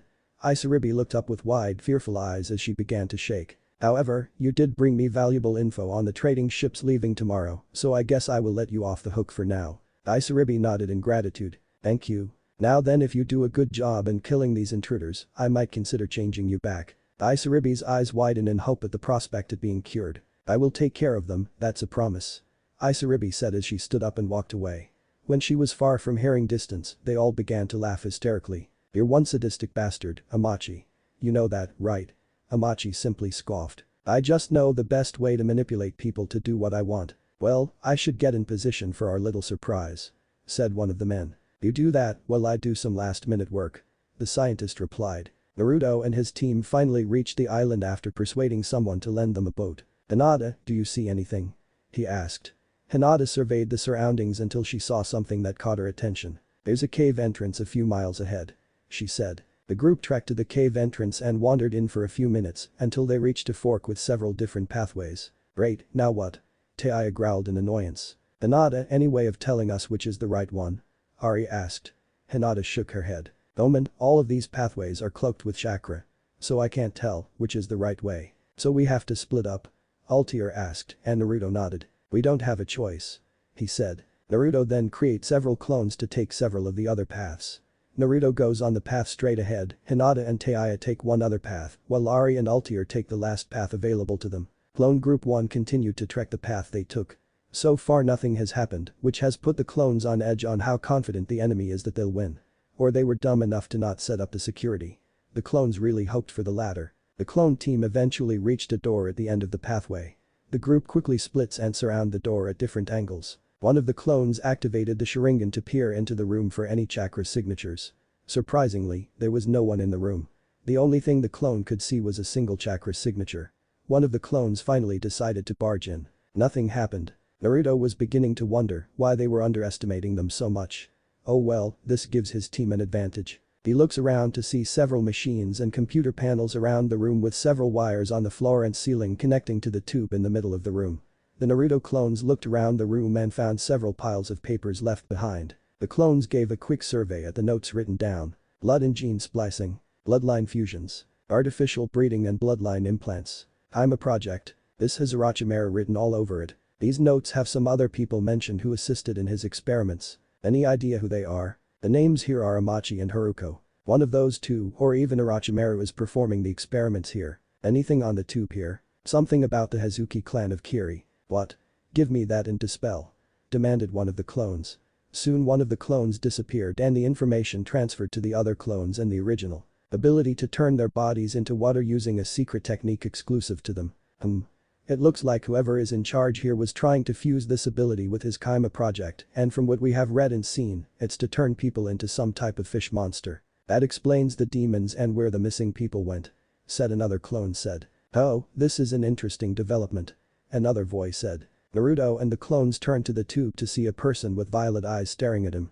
The person gave the clones a fanged smile. "What's up?" Another group of clones was slowing descending a flight of stairs in their route. They soon reached the end of the corridor to an opening. They all used their chakra to stick to the walls as they slowly trekked to the walls. They looked into the corridor to see several rows of bars going on for a bit with several men around each of the bars. This must be where they are holding their captives. "Let's see if we can hear anything of interest," one of the clones said quietly. The clones then uses their chakra to enhance their hearing. "I can't believe we have to guard these fools. Just be quiet and deal with. Not like we have anything better to do. I can think of several ways to pass the time," one of the guards said. Naruto could hear a lot of whimpering and shuffling in the room. The captives were probably moving to the back of their holding cells. "Why don't we have some fun with some of these females? They are quite the lookers." "Yeah, especially those feisty deities. You bastards even try to touch us and it'll be the last mistake you'll make. Must kill." "Morgiana. Karen. Calm down. Like hell, Hinoka. Rika, I could use some help. Like those two would listen to us. We should just take our chances and take on the guards. You touch my So-chan and I'll rip your balls off your dick," growled a girl from the room. "I will not let you humiliate my clan or my sisters any further." "Sonia. Serafol. Please calm yourselves. Let me go, Akeno. Same to you, Rainer. You bastards touch my daughters or wife and I'll kill you. We won't let you touch those girls, you sick bastards." Slam. "Shut the hell up, all of you. Need I remind you fish freaks that without us you'll be stuck like this forever. So shut up and let us have our fun or you won't ever get that cure." Naruto had already stopped listening as he was now doing his best to keep control before completely losing it and slaughtering those bastards. One clone quietly moved in to get a clear shot at the goons. He took out a few smoke bombs. The clones discreetly rolled them into the room. The bombs reached the goons before they went off as they completely enveloped the room with dark violet smoke. "What the hell?" shouted one of the prisoners. "What's going on?" "Smoke bombs, we're under attack," shouted the guard. "Someone set the alarm," said one guard before getting his head pierced with a kunai. "What happened before another was killed from a slit throat?" "Someone," another guard fell. "Man," said one of the last guards before dying as well. The prisoners could only look on in confusion as they heard the cries of the guards. Just what was going on? Suddenly there was a large slam as the smoke cleared. There stood a masked ninja holding the last living guard by the throat. This gave the prisoners some sense of hope. Could this be the person to save them from this hell? Naruto glared at the guard with pure hatred in his eye. "You're gonna tell me everything you know about these prisoners and what plans you bastards had for all of them?" Naruto said in a low growl. "Never. I'll die before I tell you anything," the guard said defiantly. Naruto merely smirked. "I knew you would say that," he said darkly. Under the mask, his eyes turned into the Sharingan. The Sharingan, while immature, can still perform very potent genjutsus. "Sharingan," Naruto quietly muttered. The guard's eyes became dilated as the genjutsu put him under Naruto's complete control. "Now tell me about these prisoners," Naruto demanded again. "The ones behind you are mostly those we captured from the village on the main island. Amachi-sama wanted to use them in his experimentation in his Kaima project to create an army of merpeople." Naruto nodded. "Is there a cure for this Kaima project?" "No, Amachi never had any intention of curing anyone. He made the lie up to always keep everyone under his leash. They'll be stuck like that forever." This caused several of the prisoners to roar in outrage. "What the hell? He promised us. He played us for fools. How can we face our families like these? We'll be freaks forever. What about the rest of us? Yeah, what was gonna happen to us?" "Next, question who are in the bars behind you?" Naruto asked. They were members of clans that Amachi was interested in researching. Naruto tilted his head. "What clans?" he asked. "The first two clans were known as Styrie and Leviathan clans," said the hypnotized guard as members of the two clans growled at the guard in hatred. "What did he want from the two clans?" he asked. Amachi wanted to research their ability to manipulate water, wind, and ice. The latter being used by the Leviathan clan. This got Naruto to blink. This was getting interesting. "Ice? Do they any relation to the Yuki clan of Kiri?" he asked. This got the two clans to look at Naruto in confusion. What the hell was he trying to find out? Sonia was looking at Naruto with distrust. Amachi had the original assumption, but later concluded they had no relation. The Leviathan had more capabilities than the Yuki clan ever showed from recorded documents. "What do you mean?" Naruto asked in confusion. "They can freely manipulate ice without hand signs and do it with some strange energy they're apparently able to absorb into their bodies." Naruto was very close to dropping the man in shock as his eyes widened to the size of dinner plates. "Wait, is he saying the Leviathan and Styrie clans use magic? No, I need to tread carefully with this. They may not appreciate me nosing into their business. Plus I still have no proof to back this up. What did Amachi do with this information?" Amachi was fascinated by this energy and did research on how to generate or manipulate this energy. When that failed, he tried dissecting several members. What you see in the cages is what's left of the two clans. Naruto's grip on the scientist's throat tightened ever so slightly as growled at the man. He could see from the corner his eyes, several of the prisoners sobbing at remembering their lost comrades. What about the other clan? He asked. The other clan are some redheads that come from the Uzumaki clan. What? He shouted. The original Naruto was going through the corridor he chosen as discreetly as possible. He soon reached a wooden door in a large hallway along his path. He slowly opened the door and peeked inside. He looked around to see nothing but rows of tubes inside with no one in sight. Naruto slowly went in as he looked around and examined to see the tubes were filled with what looked like deformed human fish-like hybrids.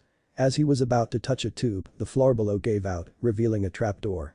Naruto had little time to react as he fell down the trapdoor. Elsewhere, Ari and Altair were being surrounded by several deformed humans. "Hey, Ari, can you feel it?" Altair asked. Ari's eyes narrowed as she let out a low growl. Yeah, these people have a corrupted version of Senjutsu in their bodies. The worst part is that it's not in balance with their chakra and has caused them to go completely insane. Let's not forget those missing islanders that have been turned into those fish monsters. These guys, however, also have Senjutsu implanted in them and have turned in mindless monsters. Meaning the only way to put them out of their misery is to kill them. Ari nodded. Yeah. Suddenly Ari felt Naruto trying to contact her through their connection. Ari, can you hear me? What's wrong, kid? I found the prisoners and I'm taking them out of the island. Have you relayed this message to your original? He should be aware. Okay. There's something you should know. Some of these prisoners belong to clans. Two of which I think are able to use magic, and there are some girls that belong to the Uzumaki clan. What? Ari shouted out loud, surprising Altair and the rest. Ari dodged a surprised attack due to her distraction and quickly cut off the poor bastard's head off his body. Yeah, I was just as surprised. I'm taking them all out, along with another guy I found from Kiri. Okay, good luck, Naruto-kun. Please be careful. I promise, Ari-chan. Ari cut the link as she focused on the enemy in front of her. What's up? A curious Altair asked. Naruto's clones found the prisoners and is getting them out. Ari responded. Altair blinked in confusion. Why the freak out? He found 3 clans also being held prisoner. 2 of the clans he believes are magic users, and there are some girls from the Uzumaki clan. Are you serious? Altair shouted in shock. She did not think they'll meet any clans that use magic so soon. Then again, Naruto-kun seems to have kami-blessed luck when it involves stuff like this. Yeah, I was just as surprised. But we need to focus on our current issue. Altair nodded. Right. She said as the Sei duo continued the vicious beatdown on the mindless monsters. So your name is Sujetsu, and you want to resurrect the 7 swordsmen of the mist and be their new leader? Naruto inquired. Right. Sujetsu answered. And, you want to find Zabuza's blade, since he was your senpai and it was meant to be passed to you if he stayed in Kiri. Right, again. And do tell me. How do you plan to do all this with Kiri still in a civil war? Sujetsu shrugged his shoulders. Hey, I never said it would be easy. But where's the fun of just finding them? That makes getting the blades more fun. Naruto was in deep thought. If he got Sujetsu to join him, he could get some info on Kiri. It could be outdated, but any info from a swordsman of the mist could be very valuable. The question was how to get him to agree. He knew of only one way of getting him to join, but he really was not a fan of the idea. But it was the only idea he had to convince him to join his cause, and this would speed his plans to honor Zabuza and Haku. What if I were to tell you I could give you one of the blades? Specifically, Zabuza's blade. Naruto finally said. Sujetsu blinked in his tank. What? I can get you the blade, but I require something from you. What do you want? Sujetsu asked with a suspicious tone. The last thing he wanted was to become someone else's lab rat. Nothing much for now, but we'll talk later. Sujetsu thought about this. If he was being serious, then this could be his first steps to bringing back the 7 swordsmen. But how did he know if he could trust this guy? How do I know you're not pulling my leg? Zabuza's blade was used as his grave marker, and I know exactly where it is. Sujetsu couldn't see Naruto's eyes, but his body language and tone told him he was not lying. Well, going with him is better than staying here. Let me out and get me the sword and we'll talk. He said. Naruto nodded. Right. Naruto said before smashing the tube and freeing Sujetsu. At least you got boxers on. Naruto commented on the former imprisoned teen's appearance. Sujetsu snorted. That was my only luck being stuck there. Let's get out of here. Don't have to tell me twice. Who are you? Sona asked for the 100th time. This is not the time or place for this conversation. So would you please just get on the seals? Naruto said impatiently. While Naruto could transport SAM groups of people, large groups like this caused him to use seals to help him. Thankfully he left a teleportation seals outside the cave in case of anything. Why should we trust you? Rainer said. Naruto was getting impatient. Are you fucking kidding me? Would you rather become breeding sluts for that bastard, Amachi? Watch you tone, asshole. You know nothing of what we have suffered. Do you know who you're talking to? Sona said in an arrogant tone. Sona was then bombarded by a strong Kai that caused everyone to buckle to their knees. They looked to see the looming body of Naruto looking down at them as lighting danced around him. Even with mask on, they could tell he was pissed. Who the hell do you think you are? I go out of my way to save your asses and this is the thanks I get. Naruto was seriously getting tired of having to deal with people like this. He understood they've gone through shit, but did they really think that entitled them to say shit like that to him? Naruto would have said more if he was not insured by chains colored yellow and white. He turned his head to see two of the Uzumaki girls using their chains against him. Hey, don't yell at her. Shouted Karen. Don't even think about moving. Those chains will hold you down. Hinoka said. Naruto just sighed in annoyance before he released his own, silver, chains that broke the ones binding him. This shocked the red-headed girls to the core. You have C chains. But that's impossible. Karen said. The only way you could have is if you are Rika began as Naruto nodded. Yeah, I am in Uzumaki. I am half on my mother's side. He said. But why the black hair? Morgiana asked. It's a disguise to make sure no one will recognize me. So why are you here? Akeno asked, trying to be considerate to their savior. It was the least she could do. I came here to find the missing islanders and to discover more about Amachi's connection to Orochimaru. But you guys are taking my priority at the moment. Naruto then looked at them again. Now can you all please get on the seals? Sona and several others were still hesitant, but Serafo walked up to him. The two stared at one another in silence. Everyone watched the interaction with anticipation, wondering what will happen. I trust you. Serafo finally said with a smile. Everyone from the two clans looked shocked at her declaration. Ni-san. Sona said with disappointment. So-chan, if wasn't for Serafo began before pausing. She blushed as she did not know what to call their savior. You can call me Menma for now. Naruto said, noticing her dilemma. Serafo nodded in appreciation. If it weren't for Menma-kun, we would all still be in those cages. This is our only chance out of here. So let's take it. She said. I agree with the girl. I rather go with him than stay here. Said one of the newly freed mermen. Sona and several others looked between Menma and the ones on the seal, before finally sighing in defeat. Alright, you win. Sona relented. Serafo smiled in appreciation. Naruto nodded everyone now on the seals. Let's go. That was the clone's last words as everyone was teleported out of the underground laboratory. I can't believe for such an obvious trap. The girls are never gonna let me live this down. Naruto stood up as two men fell down across from him. It was the one of the goons from earlier and they were probably the ones tailing him yesterday. Looks like we have a catch. Too bad it's only one, but I guess we could share beating him to a pulp. Naruto glared as he flared his power, causing the two to falter a bit. If you are so sure, come at me. It will be the last thing you'll do. He warned darkly. The two shivered before regaining their confidence. You got quite the arrogance there. Reminds me of the Uchiha. Naruto growled. Arm stretched to grab hold of him, but Naruto jumped back. The other came behind and grabbed his arm. Naruto felt a small bit of his chakra being absorbed before he kicked him away. Now I remember these two. They were Kabuto's teammates in the Chunin exams. What were their names? Yoroi and Miss Yumi, I think. Yoroi kept trying to grab him to siphon his chakra. However, he was soon captured by the legs by Miss Yumi, who gave a cocky grin. Yoroi then grabbed Naruto on his head and began to siphon off his chakra, but Naruto barely felt anything. What the hell? How much chakra do you have? An incredulous Yoroi asked. More than you could ever understand. He said. Naruto was soon enveloped in an electrical current. Brain. Electrical pulse. The duo of idiots shouted in pain as they were sent flying from the force of the jutsu. Naruto then made several hand signs before he began channeling lightning chakra to his hand. He then made a beeline for Yoroi. Chidori. Yoroi was dead the second after his chest was pierced by the Chidori. No, Yoroi. You fucking bastard.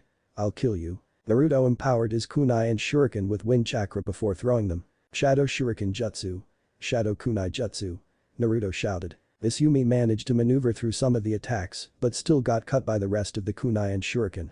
Miss Yumi managed to get in front of Naruto as he wrapped himself around the masked teen and began to squeeze. I'm gonna make your death slow and painful. Miss Yumi growled. You've got one chance to let me go or die a very painful death. Naruto darkly said. Miss Yumi released an obnoxious laugh. Ah, you must be really losing it to say that. Miss Yumi mocked. Naruto soon began to collect wind chakra into his right hand. I warned you. Naruto whispered. Guillotine. Wind scar. Naruto shouted. Several sharp blades of wind erupted from Naruto's right arm as they tore through Miss Yumi's body. The man had little time to react as his limbs were cut off and then his entire body was sliced into bits and pieces. By the time the jutsu ended, all that was left of the man known as Miss Yumi was giant pool of blood with chunks of the man's body scattered along the floor. Nausea began to fill Naruto as he stared at the gruesome sight before him.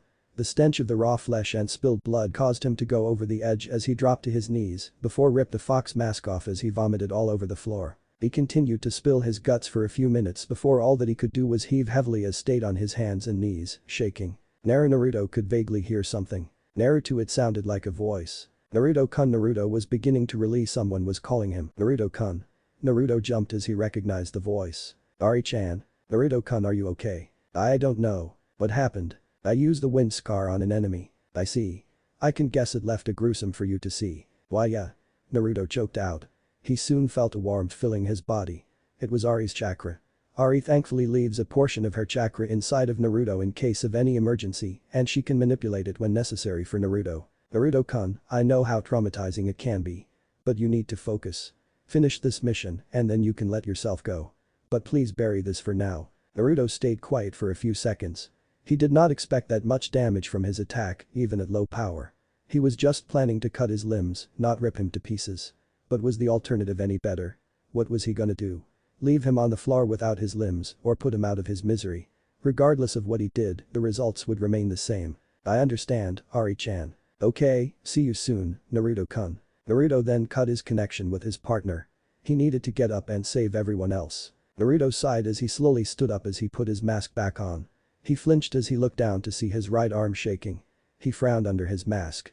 He still did not have enough control over the wind scar, which caused unnecessary damage to his arm. Hopefully he regains feeling soon.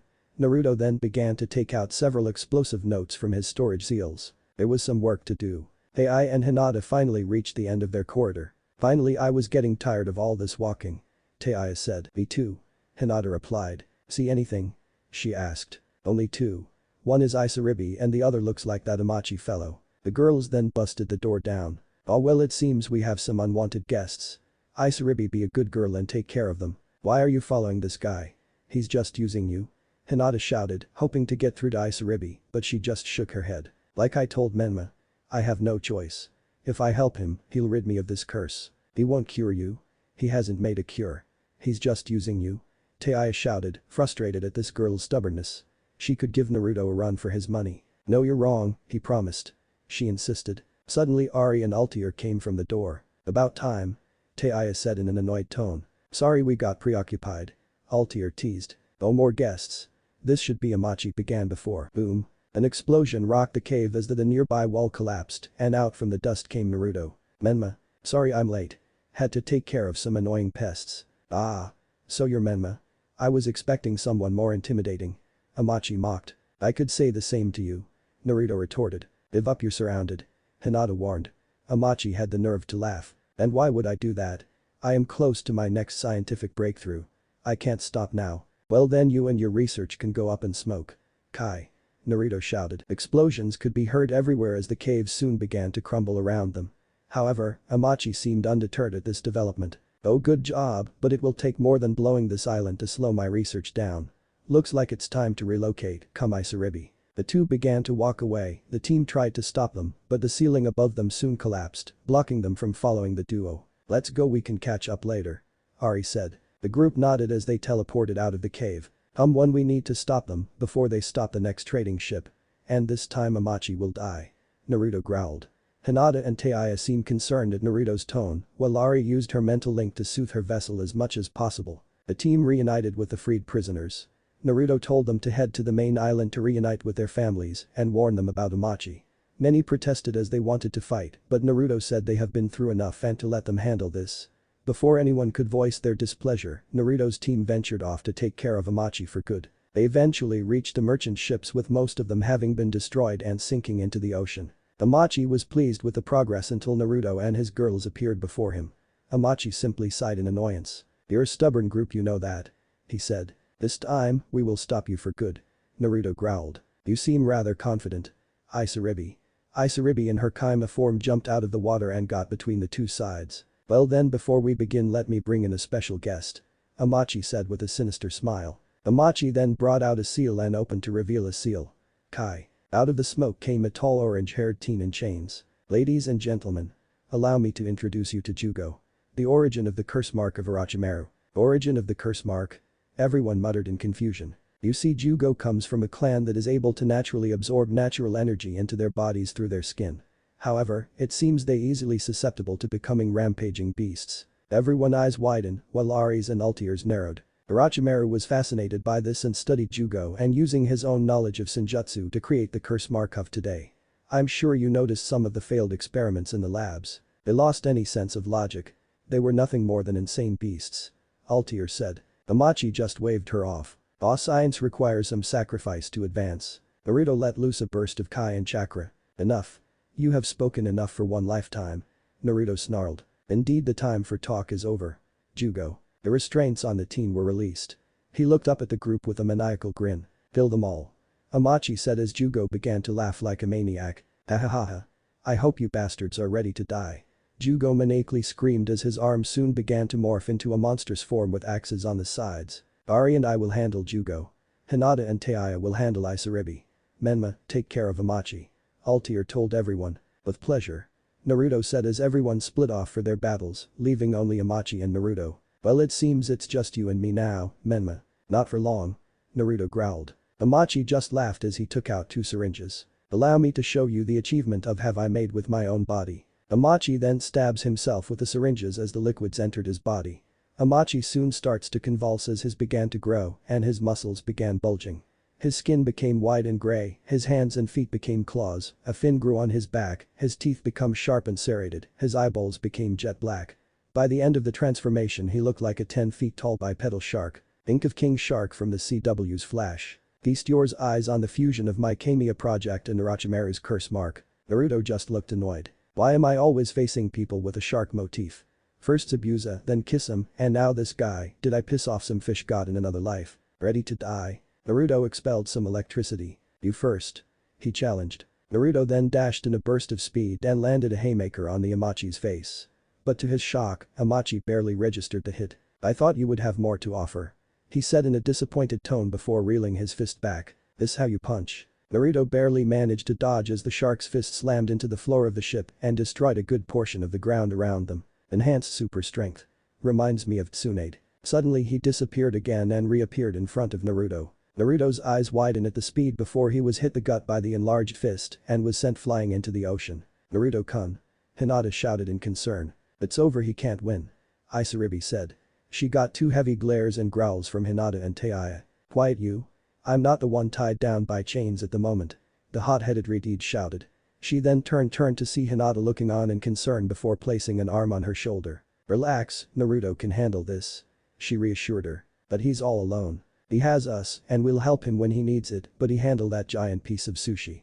Ari and Altier already finished their fight and haven't done anything because they know Naruto can handle this. Hinata nodded but still looked on in concern. Naruto-kun is struggling. Altier said. Relax, I know my kid can handle this. Ari said. Meanwhile, Naruto had still not risen from the ocean. Come on boy. Don't tell me all those threats were for boasting. Amachi mocked. Suddenly several dragons of water appeared and made a beeline for Amachi. Is that all you can hit me with? Water dragons. Amachi slammed his fist into the water dragon and caused it to explode. However, Amachi noticed something was wrong. His concerns were confirmed when he saw a number of gashes and cuts on his arm and forearm. What the hell? He was cut from his musing when another, much bigger water dragon slammed into his chest. He could feel several gashes ripping his chest open as he slid across the water's surface. Before he could react, Naruto jumped out of the water with a sphere of chakra on his hand. Rasengan. The sphere was slammed into Amachi's chest as he was sent even further back as he sank into the ocean in a giant boom as the water rose into the sky. Naruto continued to wait to see if that finished the battle.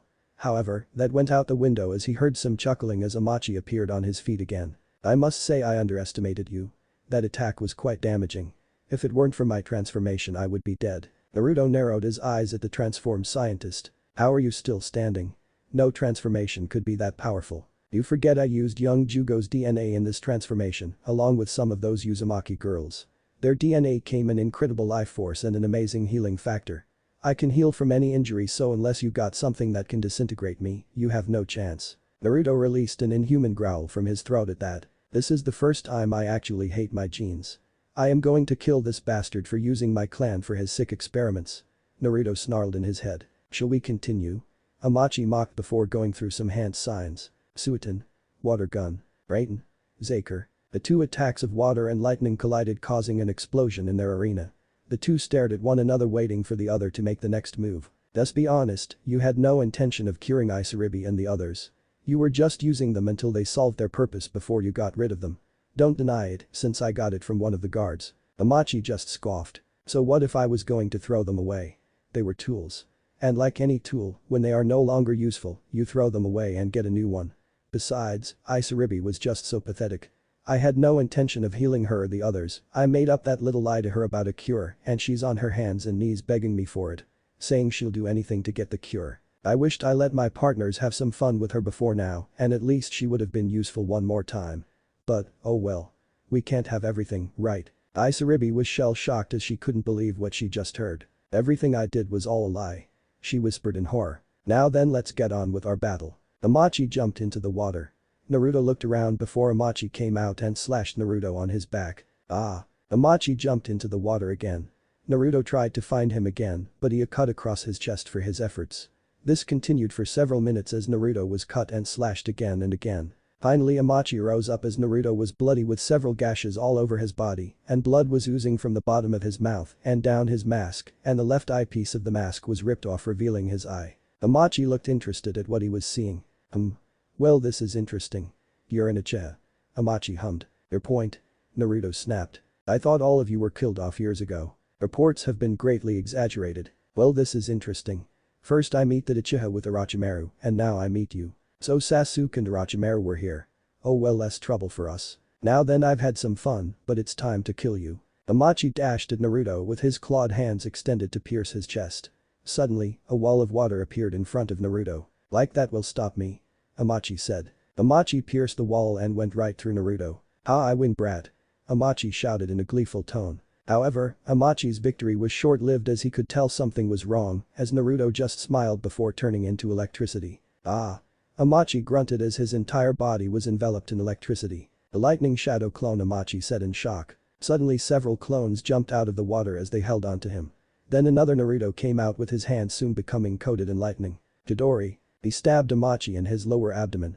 Naruto then jumped before making a seal with one hand. Hi. Then all of the clones glowed before they all exploded in an electrical flash on Amachi. The deformed Sharkman was sent flying back from the explosion.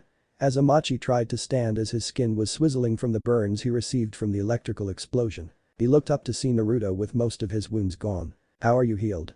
Amachi said in shock. Naruto just smirked under his mask. "Thank my mother's side of the family along with some special gifts I have," Naruto teased. Amachi just growled. "That won't be enough to stop me, boy." As he stood up, Naruto noticed there was still a noticeable hole where Amachi was pierced with a Chidori. Naruto examined Amachi's body as he saw electrical current still going around his body. This gives Naruto an idea. Raiden. Sakuruga. The beam was similar to a regular Zaker, but it was condensed into a spiral beam. Amachi just laughed. "That attack won't work." Suiton. Water gun. The two attacks collided, but to the shock of Amachi, the Sakuruga pierced through the water attack and landed a direct hit on him. In the exact location where he was hit by the Chidori that was still open. He then felt surging pain as he felt his insides get electrocuted as the attack went through his body and then out of it. Amachi fell to his hands and knees. Even with the healing factor, he could feel the damage was significant enough to take some time to recover. He looked down to his lower abdomen to see the gaping hole still present. He also noticed electricity still going through him. "Why am I still in pain with electricity?" he muttered to himself. Then he remembered something about the explosion. "Wait, the clones," Naruto smirked. "That's right. The clones were charged with electricity when they went off. I hoped that you being soaked with water would increase the damage due to water being a huge conductor for lightning. But when it didn't do enough damage, I noticed some electricity remained and decided to use it to my advantage. The Sakuruga is a lot stronger than a regular one and is able to absorb electricity to make itself stronger." Amachi growled. "You planned this from the get-go. Charge me with electricity to get your attack to get stronger as it went through, damaging internally and externally," Amachi accused. Naruto just looked amused. "Maybe. Now give up, or you can resist and I kill you. Please choose resistance." Naruto growled. Amachi growled back in defiance. "Like I will lose you? I still have my last trump card. Come Yumabozu." Suddenly a giant blob of water came up from below Naruto. What the foo? Naruto was cut off as he enveloped by the blob. Naruto-kun. Hinata shouted in worry. What the hell is that? Taiya asked in disgust at the creature. Behold my loyal servant, the Yumabozu. A water demon I discovered years ago that obeys all my commands. With him in the seas and this body I will be invincible. I will be king of the seas. Suddenly parts of Yumabozu began to be frozen in ice. What the hell? Suddenly chains grabbed Amachi by the wrist and ankles. Suddenly Sona and Serafal appeared around Yumabozu with Karen and Hinoka holding Amachi in place. Morgiana and Rika appeared by Hinata and Taiya. Then Sujetsu appeared out of the water and stabbed him with a sword he found in one of his opened wound. Amachi coughed up some blood. What are all of you doing here? Hinata asked. We came to help. Rika responded. You ungrateful brats. We were on the threshold of a scientific breakthrough and this is how you repay me, Amachi asked in rage. Sujetsu scoffed. Screw you doc. You just saw us as lab rats. And it's time to pay. Suddenly an explosion of power got their attention. Yumabozu. Amachi shouted in horror. Naruto appeared in his dragon form. His body was covered in a black and blue aura as scales covered the visible parts of his body, but no wings appeared like before. Serafal and the others that had arrived were shocked at the transformation. He's using it again. Altair said. Hopefully he'll end this. Ari said. Sujetsu, Karen, Hinoka let him go. This is my fight to finish. Naruto said in a distorted voice. The others were a bit concerned with Naruto and what he was asking of them. You sure man? Sujetsu asked. Menma, we have him where want him. We can take him together. Karen said, but Naruto shook his head. Don't worry I'll end this. He said. The three looked at one another before reluctantly moving away from Amachi. The moment the chains were gone Naruto disappeared in a burst of speed before appearing in front of Amachi and delivered a devastating haymaker to his fish face and continued to do so for several minutes until Amachi had enough. I will not let end like this. He roared defiantly. The two began trading blows back and forth but Naruto had the advantage. Naruto delivered a harsh fist to his gaping abdomen that made Amachi roar in agony. He clasped his arms and slammed them on Naruto's head and the top part of mask broke off as blood spurted out of his head and part of his hair turned blonde. Naruto staggered from the blow as Amachi was about to attack again, but Naruto caught both of his arms. Then Naruto looked at him with inhuman snarl on his face. Then the half-masked teen used an incredible amount of his chakra into his arms and began to pull until snap. Squish. He ripped the arms right out of the arm sockets. Amachi wailed in pain as blood spewed from his body like crimson geysers. Everyone was left stunned at Naruto's brutality. Damn Naruto is brutal. Taiya said. These must still be pissed at what Amachi has done. Hinata explained. Damn that is hot. Ari purred. Yeah it is. Altair said. Naruto then coated his left arm in wind chakra. Duatin. Wind scar. Amachi's chest was ripped open even more. Blood oozed out like a waterfall and several organ and pieces of muscles and tissues were falling out. Naruto decided to end this for good as he began to concentrate his chakra swirled into his right arm. He was forming a Rasengan but was pouring more chakra than normal. Soon a Rasengan the size of a basketball was in his hand. That's a big Rasengan. Taiya muttered in awe. This is the end. Adama Rasengan. The attack slammed into Amachi and there was a flash before the mad scientist's body was ripped to pieces in violent explosion of blood, guts, and gore. Naruto was breathing heavily from the large amount of chakra he wasted and the damage taken in the fight. Darkness soon began to settle in as his senses were shutting down. The last thing he could hear as he was losing consciousness were the shouts of people calling his name. Still got a lot to learn Hikari. Yami Naruto said. What do you want? Naruto wearily asked. Just to say congratulations. Those were some amazing kills. Yami complimented. Ruthless, painful, and sadistic. I knew you had it in you. I did what was necessary. Naruto retorted. Keep telling yourself that. You know deep down you hated them. You wanted to kill them. You enjoyed killing them. You loved it. Just like you wished you could do the same to all those bastards in Konoha. Yami then gave Naruto a demonic smile. I know you all too well, Hikari. He said. Are we done? Naruto asked in exasperation. Yami just sighed at Hikari's stubbornness. If you wanted to end, you could fight me. No, at least not yet. You can't wait forever. Maybe, but today is not that day. Whatever you say Hikari. Naruto's world became black again.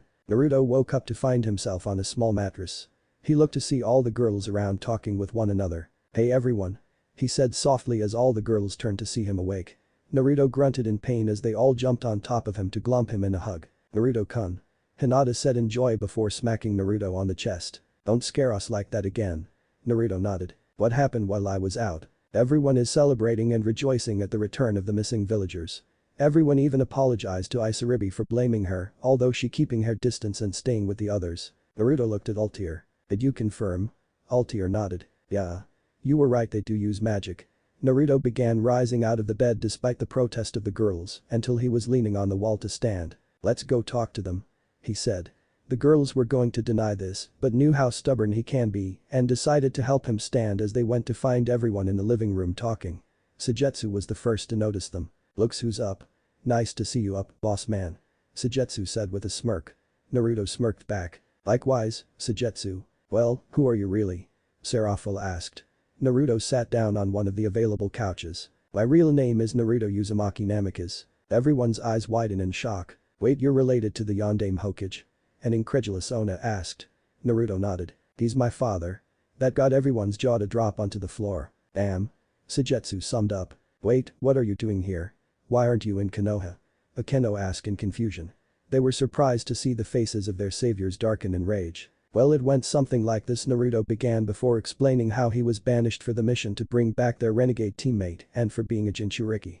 Everyone was left shocked and disgusted by Konoha's actions. The Uzumaki girls were especially pissed off by how their brethren was treated. Damn, that's some bullshit. Sujetsu said. Naruto nodded. Indeed.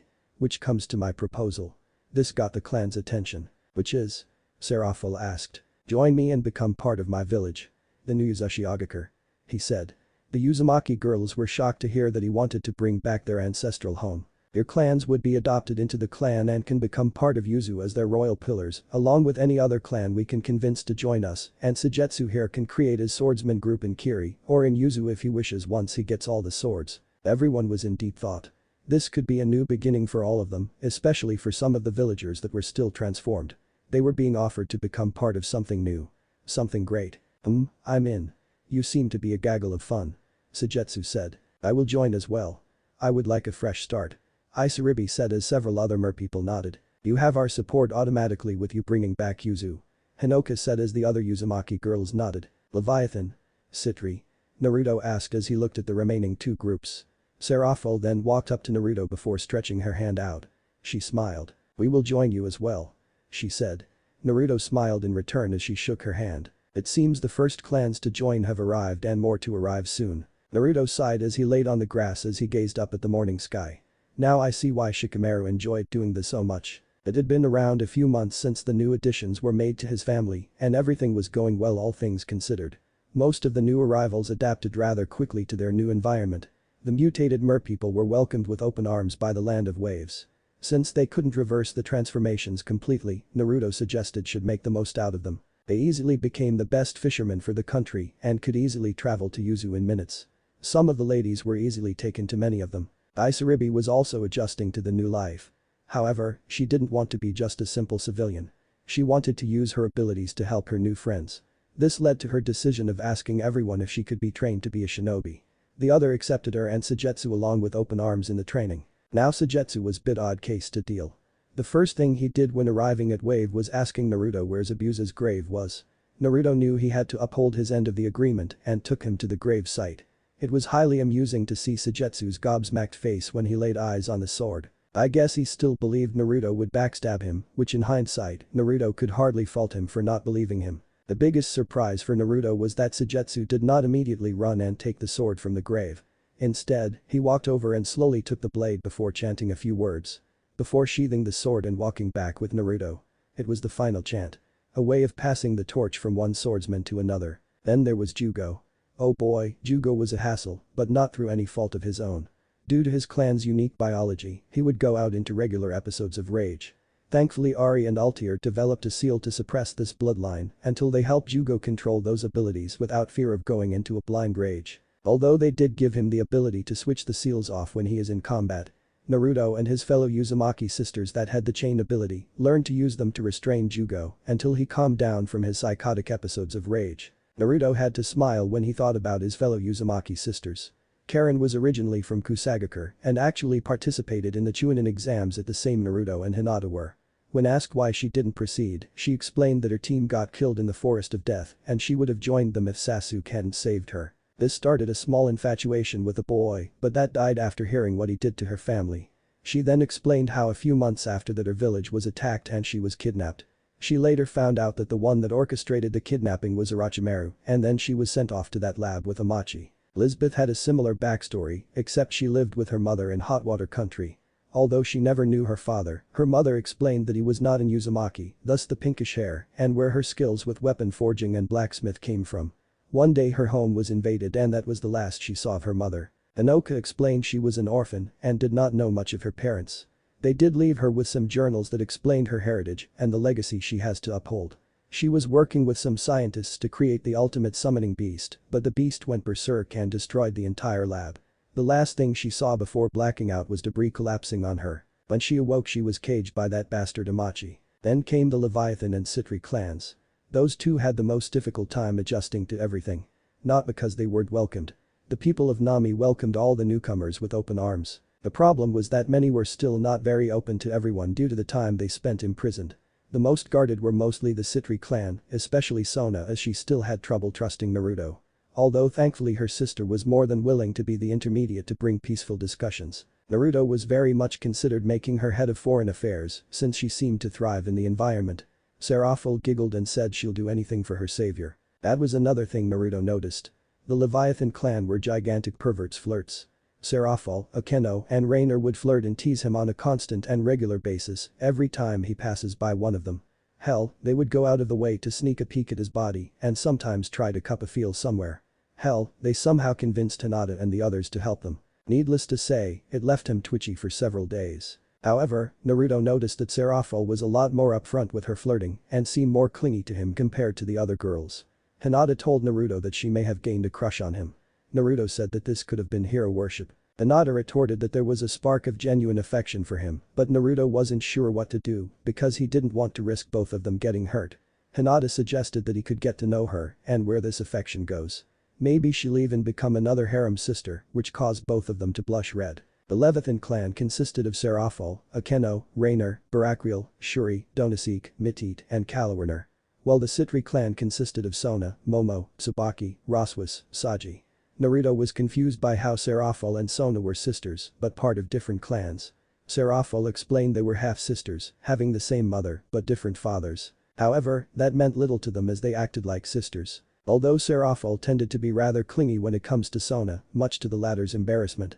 They were a colorful group of people, and Naruto could say he got along with everyone in both clans. Naruto sighed as he thought about the two biggest events that occurred these past few months.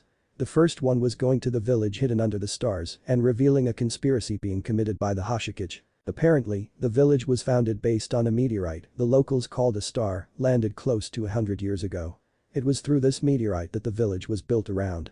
Later the shinobi of the village discovered that the meteorite emitted chakra-enhancing radiation and learned to harness it. It was the Shodaime Hashikage that devised a training method that allowed his shinobi to absorb this radiation and gain supernatural levels of chakra. However, with this great power comes great risk. The Sandaime Hashikage discovered that the chakra of the meteorite took too much of a toll on the user's body. Such overuse would cause the body to become corrupted and decay, which eventually would lead to the user's death. The Sandaime would ban the practice of the training, but he would later be assassinated by a power-hungry idiot by the name of Akahashi. Akahashi wanted the village to be recognized as one of the great villages along with the other 5 and reinstated the star training. The guy was a power-hungry creep and Naruto had no complaints in kicking his ass and ending the star training for good, which involved Naruto blooming the thing up to Kingdom Come. It was rather satisfying. In the end, several shinobi were saved from being corrupted by the star training, a tyrant was taken down, and Yuzu got a new ally supporting them. Next was going to the Land of Spring to meet up with Princess Kayaki. It was an interesting experience, to say the least. It was a fun reuniting with Kayaki and catching up with everything that's happened these past few months. Kayaki said that her country had been expanding its technology to encompass the entire country and not just near the capital. One showcase was expanding the railroad system so it passed through nearly every city within the country. This would decrease travel time of transporting goods between towns and increase their efficiency for trading. Kayaki and her top engineers were even thinking of allowing the trains to be used for domestic travels by the people, but there were some kinks to still work out on that project. The same can be said with the blimps that Spring had in inventory. Naruto was honestly by how far the Land of Spring took their advancements. He still remembered how sore his legs felt from trying to outrun that damn train. So using them for transportation was an ingenious idea. Kayaki asked what is Naruto's plan regarding Konoha. Naruto explained that he'll leave Konoha alone for now. He did not have the resources yet to deal with that village, yet. Once Yuzu has risen to power, that's when we'll deal with them directly. Koyuki asked Naruto what will happen if Konoha tries to get him back. Sooner or later, they may want to get their Jinchuriki back, something that disgusted Koyuki to no end. Naruto says he has a plan to keep Konoha off his trail for some time. After much talks, Naruto and the girls decided to relax for the time they had. Naruto was enjoying some time in the hot springs. That was until Ari and a few of the girls came out and joined. This got very bad for our blonde hero. Flashback. This feels nice. Naruto mused as he allowed himself to sink into the water. Naruto sighed in content. With how hectic things have, Naruto has not had a lot of time to rest and relax like this. I could get used to this, he said out loud. I agree, Naruto-kun. A smooth voice said. Naruto quickly turned and his face turned tomato red at what he was seeing. Standing a few feet from him were Ari, Hinata, and Serafel. All of them without clothes with only a towel covering their modesty. What are you doing here? Naruto asked in a panicked tone. Ari merely gave a small grin of amusement. This is a co-ed bath, Naruto-kun. We thought you could use the company. That isn't a problem, right Naruto-kun? Hinata asked with a small blush. You wouldn't send us away, right? Naruto gulped as he saw the three girls give him those big puppy eyes with quivering lips. He knew that resistance was futile at that moment. No, of course not. You can come in and enjoy the bath as well. Naruto said in a nervous tone. Yay. The three girls cheered as they got into the water. Naruto stiffens as Ari gets right behind him. He could feel the warmth that was coming out of her body. I'm not bothering you, right, Naruto-kun? She asked. Naruto gulped. No, you could never bother me, Ari. He replied, but not daring to look back. However, if he did he would have seen the gleam in Ari's eyes as she gains a small, seductive smirk on her lips. I am so glad. It means we can enjoy each other's company, she purred. Naruto shivered as he felt her blow behind his ear. You like that? Naruto gulped as he nodded. Ari then got closer to his ear. Good. I hope you enjoy this, she whispered. Naruto slightly jumped as he felt her hands get rather close to his thighs. Ari? He asked in a nervous tone. She hummed in question. Naruto tried to say something, but it came out as a garbled mess. Something wrong? She asked in a fake confused tone. I know not exactly, but Ari giggled at her vessel. Don't worry, I'll make sure you enjoy this. Naruto could feel her hands close to his delicate areas as he could feel himself heat up like an inferno. Naruto then felt two pairs of arms grab him. He turns to see Hinata and Serafel looking at him with big puppy eyes with quivering pouts. Naruto-kun, we're here too, Hinata said. It's rude not to pay attention to us, Serafel said. Don't worry, Naruto could make some clones to entertain everyone, Ari suggested. Naruto felt his entire body go red with Hinata getting cherry red, with Serafel getting a slight nosebleed. Really, Naruto? Would you mind?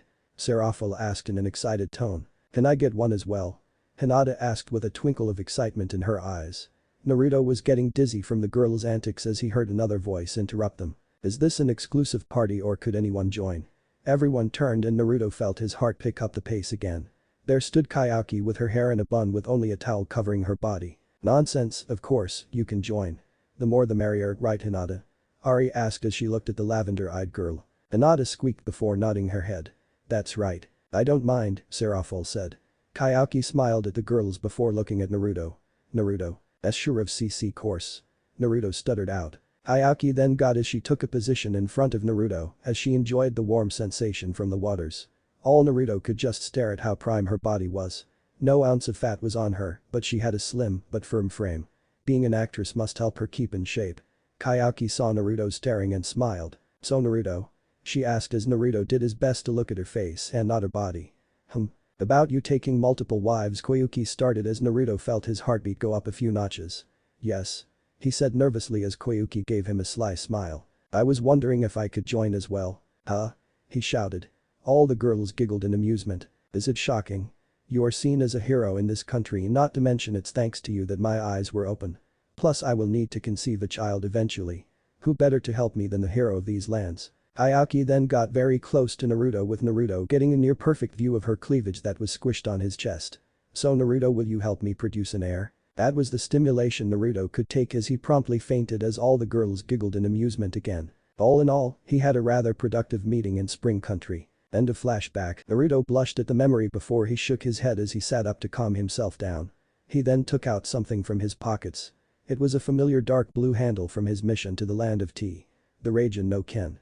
Apparently, the locals from the country found it and decided to give it to Naruto as he was the one to defeat Aoi. Unfortunately, the thing was damaged so it could not be used properly yet. So Naruto's new goal was to learn about the seals used to create this weapon to understand how it works and maybe get it to function again. Unfortunately, that was easier said than done. He had no idea how the Nidaime ever created this weapon, as there weren't many mentions of the weapon in the academy or in Konoha's historical records.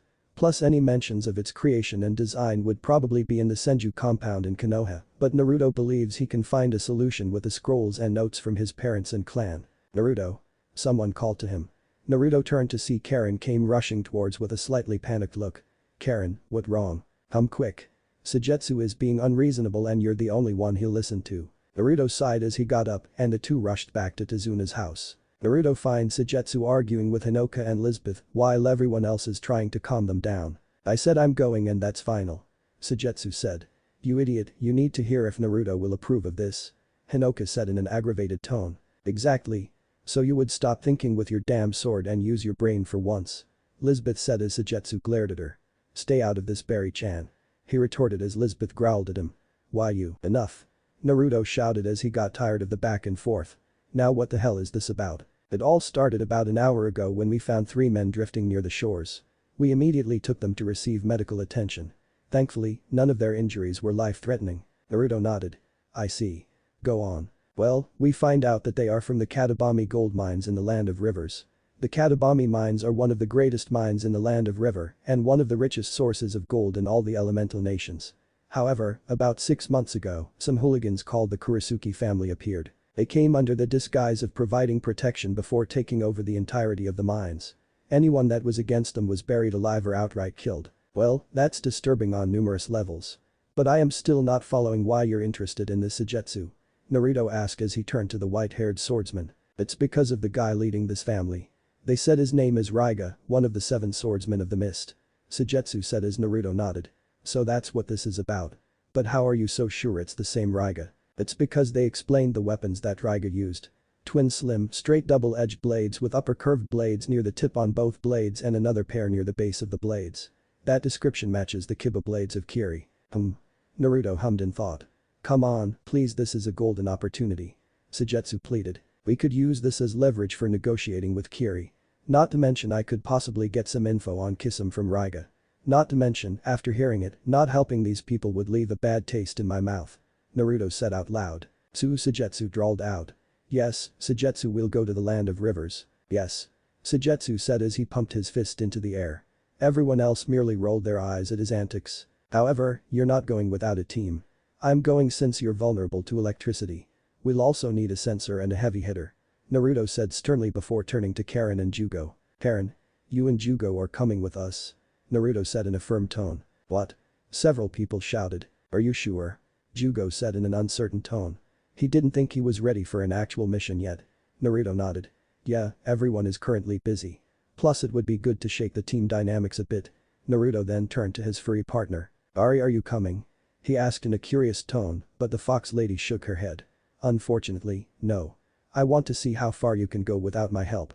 Nothing personal, Naruto-kun. But I want to see what you're capable of." Naruto nodded. "Alright." Naruto then turned to his teammates for this mission. "Get ready for a long trip, guys." Road to the Land of Rivers. It was a few days later that the 3 men were healthy enough to escort them back to their country. The trip was going to take a few days, but Rakusuke was adamant of getting back home as soon as possible to save someone by the name of Kanpachi, who was buried alive when they left. Unfortunately, the man was probably dead at this point without any food or water. As they managed to get near a cliff connect to the mines, they decided to stop at a local curry shop. "Welcome travelers, how may I help you?" the old cook asked. "We were hoping if we could stay for the night. We will pay you handsomely," Naruto said politely. "Are you shinobi?" she asked as Naruto nodded. "Yes, we are on a mission currently." "I see. Well, you're welcome to stay. Please sit down. I'll make some of my special curry of life. Karashi, get a pot of curry ready," she shouted to the kitchen of the restaurant. "Hi grandma," shouted a voice back from the kitchen. Naruto nodded in appreciation. "Thank you." The group sat down to wait for their meals before planning out how they would infiltrate the mines. "So what's the plan?" Sujetsu quietly asked. "According to the 3 men, we'll just a jog from the mines. So we'll stay the night and then head early in the morning, hopefully, we'll get some reconnaissance done and from there plan out how we can take them out." "Agreed," his team said in unison. "Here you go, everyone," the old lady said as she and her grandson handled out the food. The food served was a black-colored curry that was boiling. Everyone looked rather nervous, even the stoic Yugo was sweating a bit. What exactly is this? Naruto nervously asked. I feel like I am going to die from this. Sujetsu said, which could actually be literal due to the biology of his body. Or maybe something worse than death, Yugo muttered. But CC can't be that bad, alright. Karen said in a hopeful tone. Although she was not being very convincing with her voice shaking. Well, here goes nothing, Naruto said as he took a spoonful and swallowed, with the rest doing the same. In an instant, all their faces went atomic red as their eyes popped out of their sockets. Aya. Everyone shouted as they felt their bodies were literally on fire. But Kami, that is hot. Naruto shouted. Who the hell could stomach this? Karen shrieked. Sujetsu looked like a boiling puddle of water, while Juugo looked like he fainted from the curry. Well, this was created. I met two shinobi that were training here for days. One of them collapsed near my doorstep and I tried everything to wake him up, but nothing worked. That was until my grandson Karashi and I managed to create a curry that no one could sleep on. Thus the curry of life was born. Karashi explained as he came out of the kitchen. Who were these Konoha shinobi? Naruto asked in a curious tone, although he had a sneaking suspicion of who Karashi was talking about. Karashi smiled, Rock Lee and Mido Guy. Naruto sweat dropped at this. Yep. It would be those two that could stomach this. Geez, those two definitely have stomachs made of steel. Sujetsu groaned as he finally regained some semblance of consciousness. Everyone nodded as Jugo awoke from his heat-induced coma. Agreed, he muttered. Everyone. Rakisuke is gone. One of the civilians shouted as his burst into Naruto's room. What? Karen and Sujetsu shouted in annoyance and shock. He's probably gone into the town by now. Explained the other civilian as Naruto growled in annoyance. That idiot, let's go. He shouted as everyone ran out of the curry shop and headed straight to the mines. Graveyard near the mines. Hold on, Kanpachi. I'll get you out. Rakisuke muttered as continued to dig to reach the coffin that held his friend. Is that so? A voice suddenly said from behind him. Rakisuke jumped as he turned to see a cloaked man a few feet from him. He finally regained his bearings as there were several men around him. Ah! He shouted as he tried to back up, only to realize as he looked around that he was completely surrounded. Looks like we're gonna have another funeral, said the lead-cloaked man, Raiga. So that's the mine, huh? Naruto said as he looked down to several of the townspeople have to move several bags or carts of stones that contained the material for the gold. I can't wait to get my hands on Raiga. An eager Sujetsu said. Naruto tapped his shoulder to keep him from jumping down and start slashing away like a maniac. Patience. Karen, what do you sense? I can sense 6 chakra signatures. One is Rakisuke. The largest of the 6 has to be Raiga. Wait. I sense another signature with Raiga. It's a child. Karen began, before asking out loud in confusion. Huh. Never thought Raiga will have a kid. Sujetsu said in a stunned tone. Where is the child exactly? Naruto asked. It looks like he's on Raiga's back, but the vision is blurry.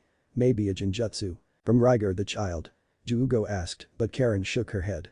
I can't tell. Naruto mused to himself. What's the plan, Naruto-kun? Karen asked. For now, let's observe the activities. There are plenty of followers that we may not be seeing. So let's move. There are 4 signatures close to the mines. A childish voice said from under the hood of the cloaked Raiga. Are they strong? He asked. Very. The child confirmed. I'll enjoy burying them. Raiga mused to himself as he moved into another location to greet his guests. Move it, old man. Shouted one of the cloaked men as one of the elderly workers fell to the ground. This is terrible, Juugo said with a frown on his face. Naruto, we've got to do something, Karen said as she wanted to jump in and save the wounded man.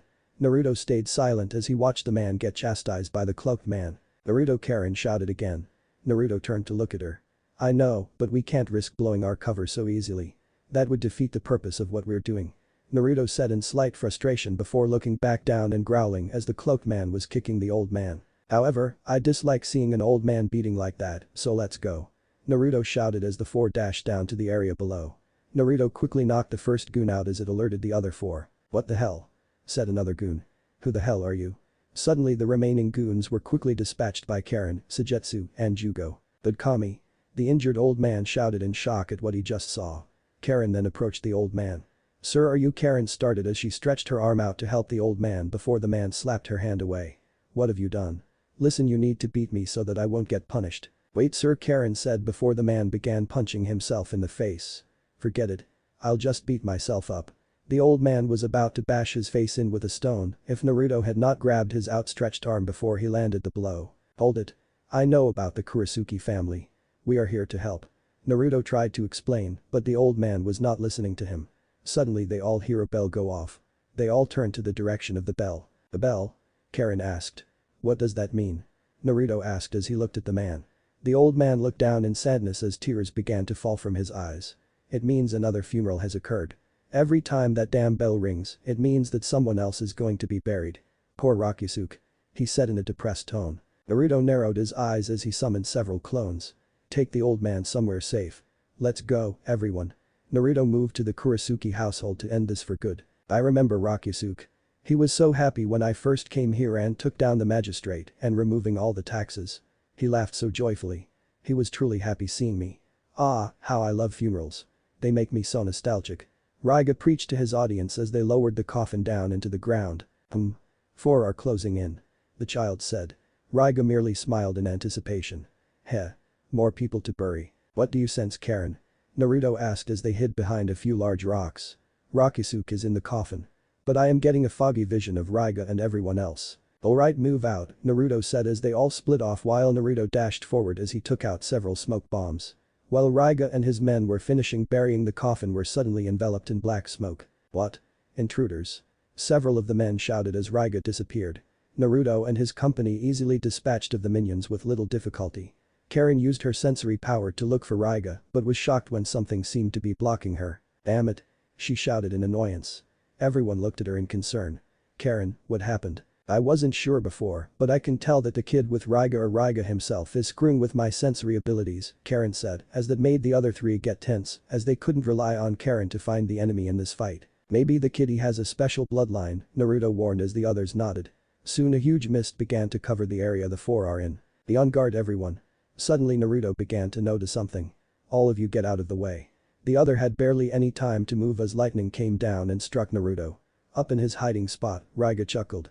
"Another person to add to the funeral list. Wait. That one we hit is still alive." The child spoke. Raiga looked to his cloaked back. "What's that?" Raiga turned his attention back to the area below to see Naruto without any injuries. "How the hell are you still standing, let alone conscious?" Raiga shouted in shock. Naruto gave an amused chuckle under his mask. "That's my secret and for you to figure it out."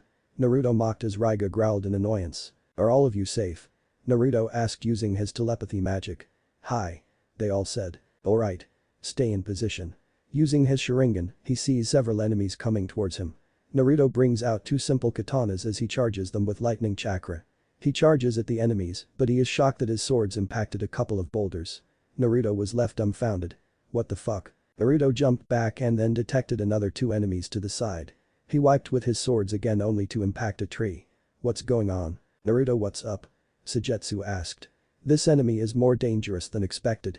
Not only can they disrupt sensors and put people in illusions that not even Dijutsus can detect or dispel." "What?" Everyone on his team shouted in shock. "Damn. That is a broken bloodline," Sujetsu said. "Naruto, any ideas?" "Here's the plan." Naruto then began explaining his plan to everyone. "One in the middle. Another to the left. Another to the right. One on the bottom cliff. The last one is on the middle cliff," the child said as Raiga nodded. "Can't have funerals for all of them. So I will have to make sure there is no trace of them left," Raiga said as he nodded to himself. Fuetin. Whirlwind. A giant breeze blows through the mist, clearing the view for Naruto to see Raiga on top of the cliff. "What?" Raiga shouted in shock as Naruto stood there with an unimpressed look under his mask. "You're gonna have to better than that, Raiga." Raiga blinked before he hummed in amusement. So you know who I am? Well, this will make things all the more enjoyable once I bury you." Raiga dashed downward in a burst of speed as his blades were coated in lightning. Naruto coated his own blades with the wind as the blades collided. Wind and lightning expelled everywhere. "Ho. I see you're a sword wielder. Tell me your name," Raiga said with an amused tone. "Menma Uzukage," Naruto grunted as held his position against Raiga, who smiled when he told him his name. Raiga got a giant grin on his face. "Oh, that's a good name. I'll remember it when I have your funeral," Raiga said in an excited tone. "Is that so?" Raiga, former member of the Seven Swordsmen of the Mist. Raiga glared at Naruto. "Don't remind me of those dark days." Naruto scoffed. "Too bad. I want answers and you're the only one I can get them from." "Like hell," Raiga said as he applied more pressure that Naruto easily returned. The two moved back to give themselves some space for their next attack. "Raiden." Lightning ball. Raiga shouted as he fired off his attack. Naruto channeled wind chakra into his blades that became mini whirlwinds around the blades. "Fuetin. Wind blades." Naruto shouted as he launched several blades of wind chakra. The two attacks collided, causing a minor explosion. The two ninja dashed forward, Naruto tried a cross slash, but Raiga jumped into the air as he performed a double downward slash. Naruto managed to block it, but the sheer force caused the ground beneath him to crack and led to Naruto stumbling a bit. Raiga used this opportunity to slam a roundhouse kick into the disguised blonde's gut, sending him tumbling on the ground. Naruto winced in pain as he got up. Under funeral. Feast of Lightning. Raiga shouted as a surge of lightning made a beeline for Naruto. Naruto having little time to react as he charged his blades with lightning chakra as he blocked the attack. A surge of electricity was expelled in various directions as Naruto struggled to hold off the attack. The force of the attack was slowly beginning to push him to the side of the cliff. The two continued to push it another. Something or someone had to give in. And something did.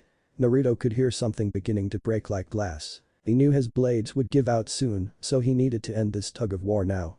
With one final roar of defiance, Naruto managed to finally push the attack back to Raiga, but it resulted in his sword shattering. Raiga managed to dodge the excess lightning bolts. Naruto clicked his tongue in annoyance as he looked down at his broken blades. Great, I have done jack shit to him and I just lost my swords. Nice comeback, kid. Too bad it cost you blades. Raiga complimented. Naruto glared at the rogue Kiri ninja. Oh, I have a backup. Naruto smoothly lied. Now. Naruto mentally shouted. Raiga behind you. The child shouted. Raiga had little time to react as Suigetsu appeared right behind him and performed an upward slash that ripped apart Raiga's cloak. A rather large bag that was on Raiga's back went flying in the opposite direction. Raiga. The child in the voice shouted. Romeru. Raiga screamed in shock. Karen, get that kid out of the battlefield now. Naruto mentally commanded. Roger. Karen confirmed. Raiga then glared at the two. You're gonna pay for that, he growled. It's been a while, Raiga. Remember me? Suigetsu said as he rested his sword on his shoulder.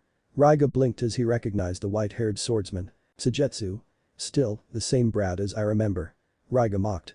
Suigetsu did not take the bait as he merely scoffed. Whatever. Now, why don't you sit down and relax so we can discuss? We got some questions for you. Have you seen Kisame lately? Raiga snarled. I hate that name with a passion. Same with the upstart's abuser. Raiga growled out. Too bad. We're not leaving without answers. Naruto said as he joined Suigetsu. The three were about to face off when they felt a spike of chakra as they some unfamiliar voices shout. Duden. Mud spear fall. One voice shouted. Duden. Rock avalanche. Another one shouted. Move. Naruto shouted as the last thing on his list of things to do, dying by mudslide, was not one of them. Raiga and the two ran as they tried to escape the two jutsus. However, Raiga was hit by a stray rock spear. Naruto quickly went to help him, but that left them no time to run as both were swallowed by the jutsus.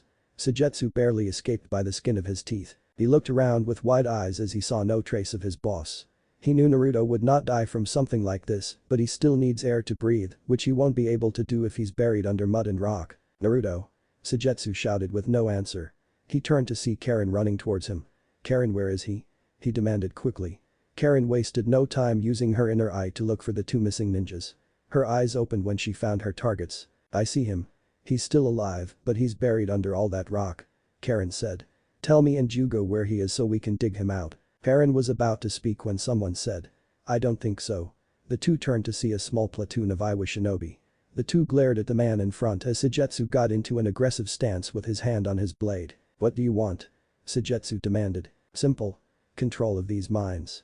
With them, we'll have a foot in the land of fire. The two glared at the man as they knew what this is about. So this is some grand plan to invade Konoha. The Iwa ninja glared at Karen for reminding them of that village. Of course. Konoha embarrassed us with their yellow flash and we will finally have our revenge. Suigetsu raised an eyebrow. While he knew Iwa had some serious bad blood with the leaf after Naruto's dad turned the tide of the war, they never tried this directly to take land from Hai no Kuni. The Sandaime Tsuchikage was senile and bloodthirsty, but not crazy. I don't recall the Sandaime being that eager for war. Even for revenge. What's his gain from this? Suigetsu asked. Whatever reaction he expected, it was not for all of them to start laughing. This put the two on edge. Is there something funny? Suigetsu said with an edge. The head ninja finally calmed down from the laughing before he looked at the two in amusement. Let's just say that our village is under new leadership. One that will bring us back to its former glory. Now hand over the kid. Don't lie. We have a censor too, and they know Raiga had a kid that had a bloodline that could disrupt our sensory capabilities and had incredible genjutsu capabilities. Karen and Suigetsu tensed as they waited for an opportunity to call Jugo to raise some hell. Why should we? Karen asked on edge. He has a very unique and powerful bloodline. We could use it in our ranks. The man said like it was the simplest thing in the world. Over our dead bodies, Karen said defiantly. Iwa Ninja all looked unimpressed by Karen's bold stance. Pity. Well, the girl looks like an Uzumaki. I'm sure our boss would love to get his hands on you. One of Iwa Nin said with a lustful smile that made Karen's skin crawl. We're also searching for that Uzumaki that Konoha was stupid enough to banish. If we can get our hands on him, we can convince to join our cause in the destruction of Konoha and prove that Iwa is the supreme village in all of the elemental nations. Sujetsu and Karen simply stared at the group of nin in front of them. This guy is a complete whack job. The head shinobi then looked at the two with an impatient scowl on his face. Now hand over the head, Iwa Ninja began to say, but what the hell? A pillar of chakra rose from the rubble and out came Naruto carrying an injured Raiga. Naruto looked at the group with rage clear in his hidden Sharingan eyes. Prepare to die. Naruto snarled. Several of the Iwa Nin were unnerved, but many were not the least bit intimidated. Let's see about that. One of the braver Iwa Nin mocked. Naruto just viciously smirked under his mask. We'll see about that. Jugo. Out of nowhere comes Jugo with his arm transformed with a maniacal grin on his face. Ha ha ha ha ha. Take this. Most of the nin managed to dodge, except for one unlucky bastard that was ripped in half. You bastard. Shouted one of Rock Ninja, angry that one of his fellow comrades was killed. Several of the men went through some hand signs Doten. Earth Dragon Bullet. They shouted as their jutsu combined to make an enormous dragon made of rock and mud. Naruto glared back at the dragon. Brayton. Zakuruga. Naruto countered as he fired his spiral beam that ripped through the Earth Dragon Bullet and pierced the lead user in an instant. Damn it. These bastards aren't greenhorns.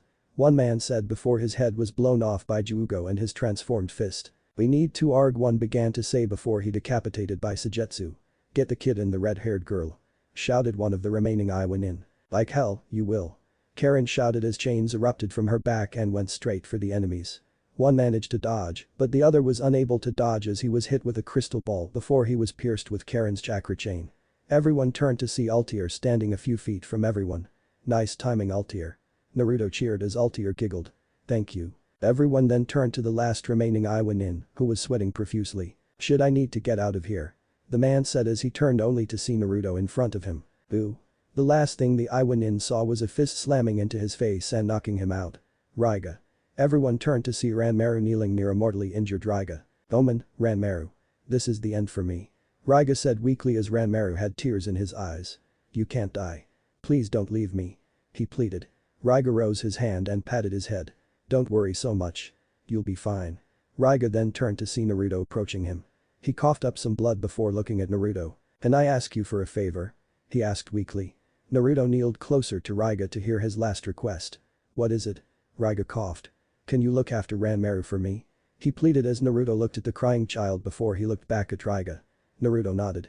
You have my word. Also, to answer your question from before, I have no idea where the bastard Kisame is at. Haven't heard anything about that fish bastard after he left the village. Naruto sighed. A dead end. Oh well. But I want to give you something. Naruto looked up and was shocked as Raiga weakly lifted his blades to Naruto. Take my blades. Naruto continued to look in shock at Raiga while the others were just as stunned. Was he really going to get another set of blades of Kiri this easily? Are you sure? He asked as Raiga nodded. Yeah, I kinda destroyed yours, right? I feel it only appropriate you take it. And I trust you more than this white-haired bastard. Raiga weakly mocked as he looked at Sujetsu. Screw you, asshole. Sujetsu retorted, although it did not have a lot of bite. Naruto slowly took the blades in his hands before looking back at Raiga. I will take them and treat them with honor, Raiga. Naruto promised in a resolute tone. Raiga nodded as he gave one last weak smile. Good. Those were the last words Raiga spoke as he finally passed on. Raiga. Ranmaru cried as he sobbed into the chest of the now deceased swordsman. The rest remained quiet in respect to his passing. After several minutes, Naruto got up and walked over the still unconscious Iwa Nin. Altair, I want you to help me manipulate this guy's memory, Naruto said as he glared at the Iwa shinobi. Altair curiously tilted her head. What would you like to replace it with? Naruto then explained what his plan entailed for Iwa, Konoha, Akatsuki, and the rest of the elemental nations. After the explanation, Altair had to giggle a bit before she removed his mask and gave Naruto a quick kiss to the lips. A devious plan, my future husband. I approve. Naruto blushed before hiding his face under the mask again. The group would leave a few days later after giving Raiga a proper burial. Ranmaru decided to go with Naruto and company as he had nothing keeping him in the land of rivers.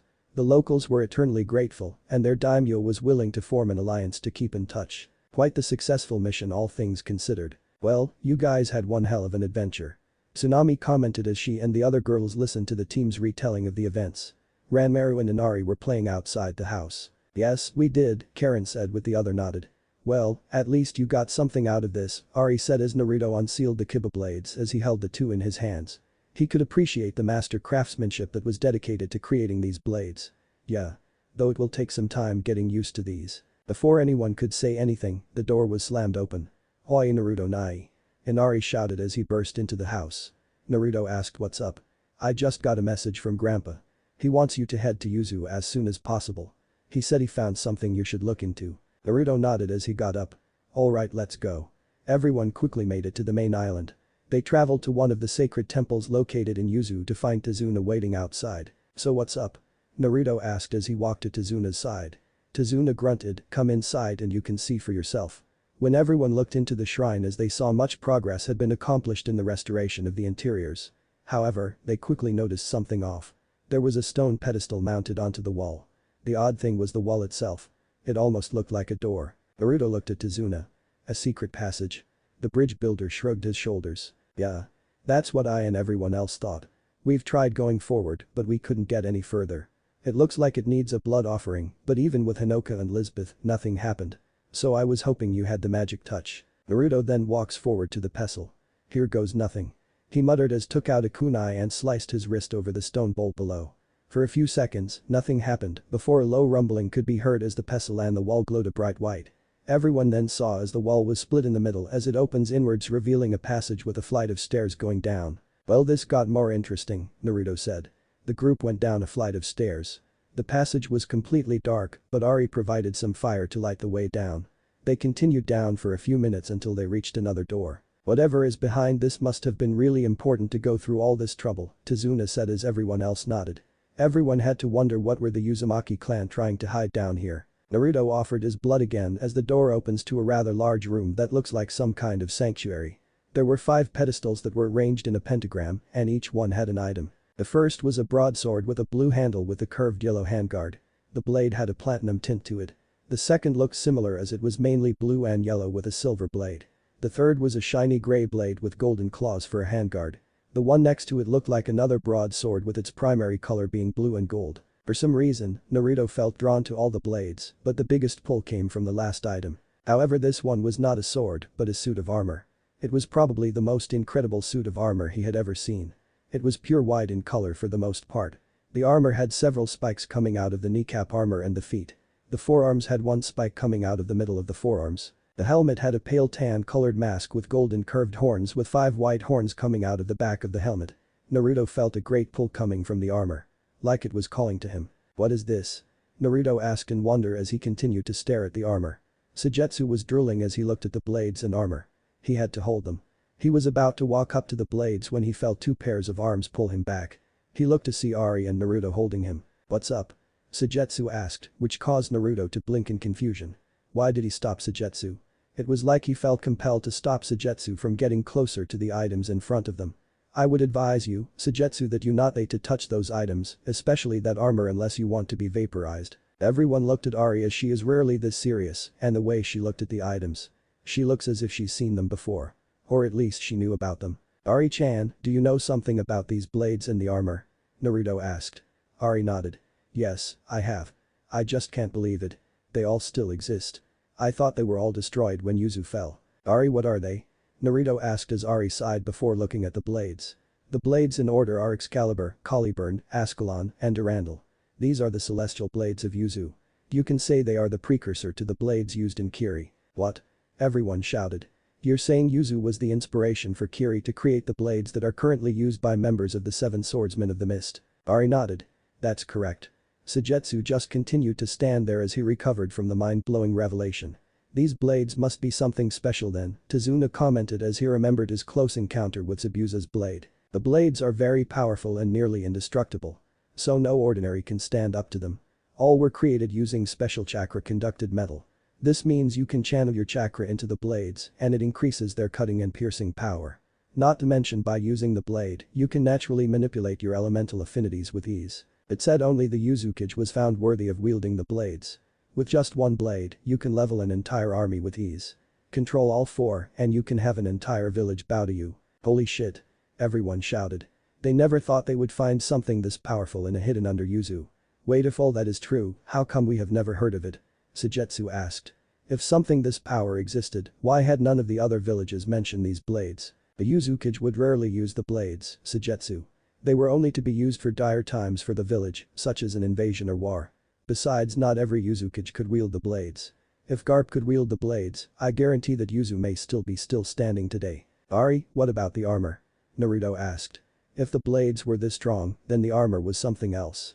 Ari shivered as she looked at the armor, something everyone noticed. She gulped before she began, this is the white armor of Inferno. It was worn by Hariel Uzumaki, the first Uzukage. The power of this armor surpasses even the four blades, whoever wears the armor could single-handedly take a village down on their own. If that person also had the four blades at their disposal along with the blades of the Inferno, then nothing in the elemental nations could challenge you, except for the Biju. Everyone's eyes were very close to popping out of their heads. But Kami the Uzumaki were a frightening bunch. Which just makes their defeat all the more surprising. There must have been something else going on during the invasion. Everyone paused as they heard some snaps and cracks from somewhere. They all turned to the source and were understandably terrified. The source of the noise was none other than the Inferno armor. Somehow the armor got out of its pedestal as it began walking towards the group. Everyone was frozen in absolute fear at seeing the armor moving towards them. Ari looked at where it was heading. It was heading towards Naruto. Realizing what the armor wanted, she quickly got behind Naruto and began pushing forward. Ari, what the fuck are you doing? He whispered. Naruto, you're going to have to trust me. The armor wants you. Oh, so I am going to be sacrificial lamb? Ari shook her head. I promise that won't happen. Naruto looked at her for a few seconds before reluctantly looking at the armor as he began to walk forward. Everyone was whispering for him to stop, but he ignores them as walks forward as he and the armor stop as they meet in the center of the room. What do you want? Naruto finally asked. The empty holes of the armor began glowing an eerie white as he heard a voice begin speaking to him. You're the one at long last. I have been waiting for you, my liege. Far off location in the land of Earth. In the forest miles away from the village hidden in the stones, a young Kunoichi can be seen walking through the forest area. She looked rather injuries with several cuts and bruises all over her body. The young girl was holding onto something in her hand. She stopped as she looked at the item in her hand. An Iwa headband with a red sash. Water began falling on the metal piece of the headband. The girl gasped as she realized she was crying. The Kunoichi wiped her eyes as she glared at the headband. She growled as she crushed the headband before dropping it to the ground. She then ripped some portions of their clothing before throwing them into the ground as well. They can't find me if they think I'm dead. She said before she began walking deeper into the forest. I will make them pay for this. Killing my grandfather, my father, my family. I will make them pay. She swore to herself. I will bring Iwa back to its true glory. Were her last words as she disappeared into the shadows of the forest. Tsuchikage's office, Iwagakure. That is my report, sir. Said a familiar Iwa shinobi from the land of rivers. The Tsuchikage hummed and thought. This is startling news. Contact Orochimaru. We need to inform him of the Kyuubi Jinchuriki's fate. The Tsuchikage said. Yes, sir. His secretary said as she left the room. The Tsuchikage then turned to his bowing subordinate. He stood up as he walked towards the kneeling shinobi.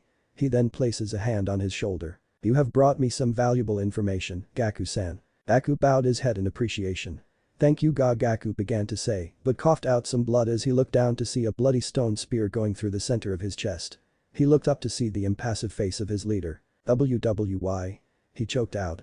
The Tsuchikage simply scoffed. While the information you have given me was useful, you still failed your mission to a group of unknown shinobi. One of them possibly being an Uzumaki.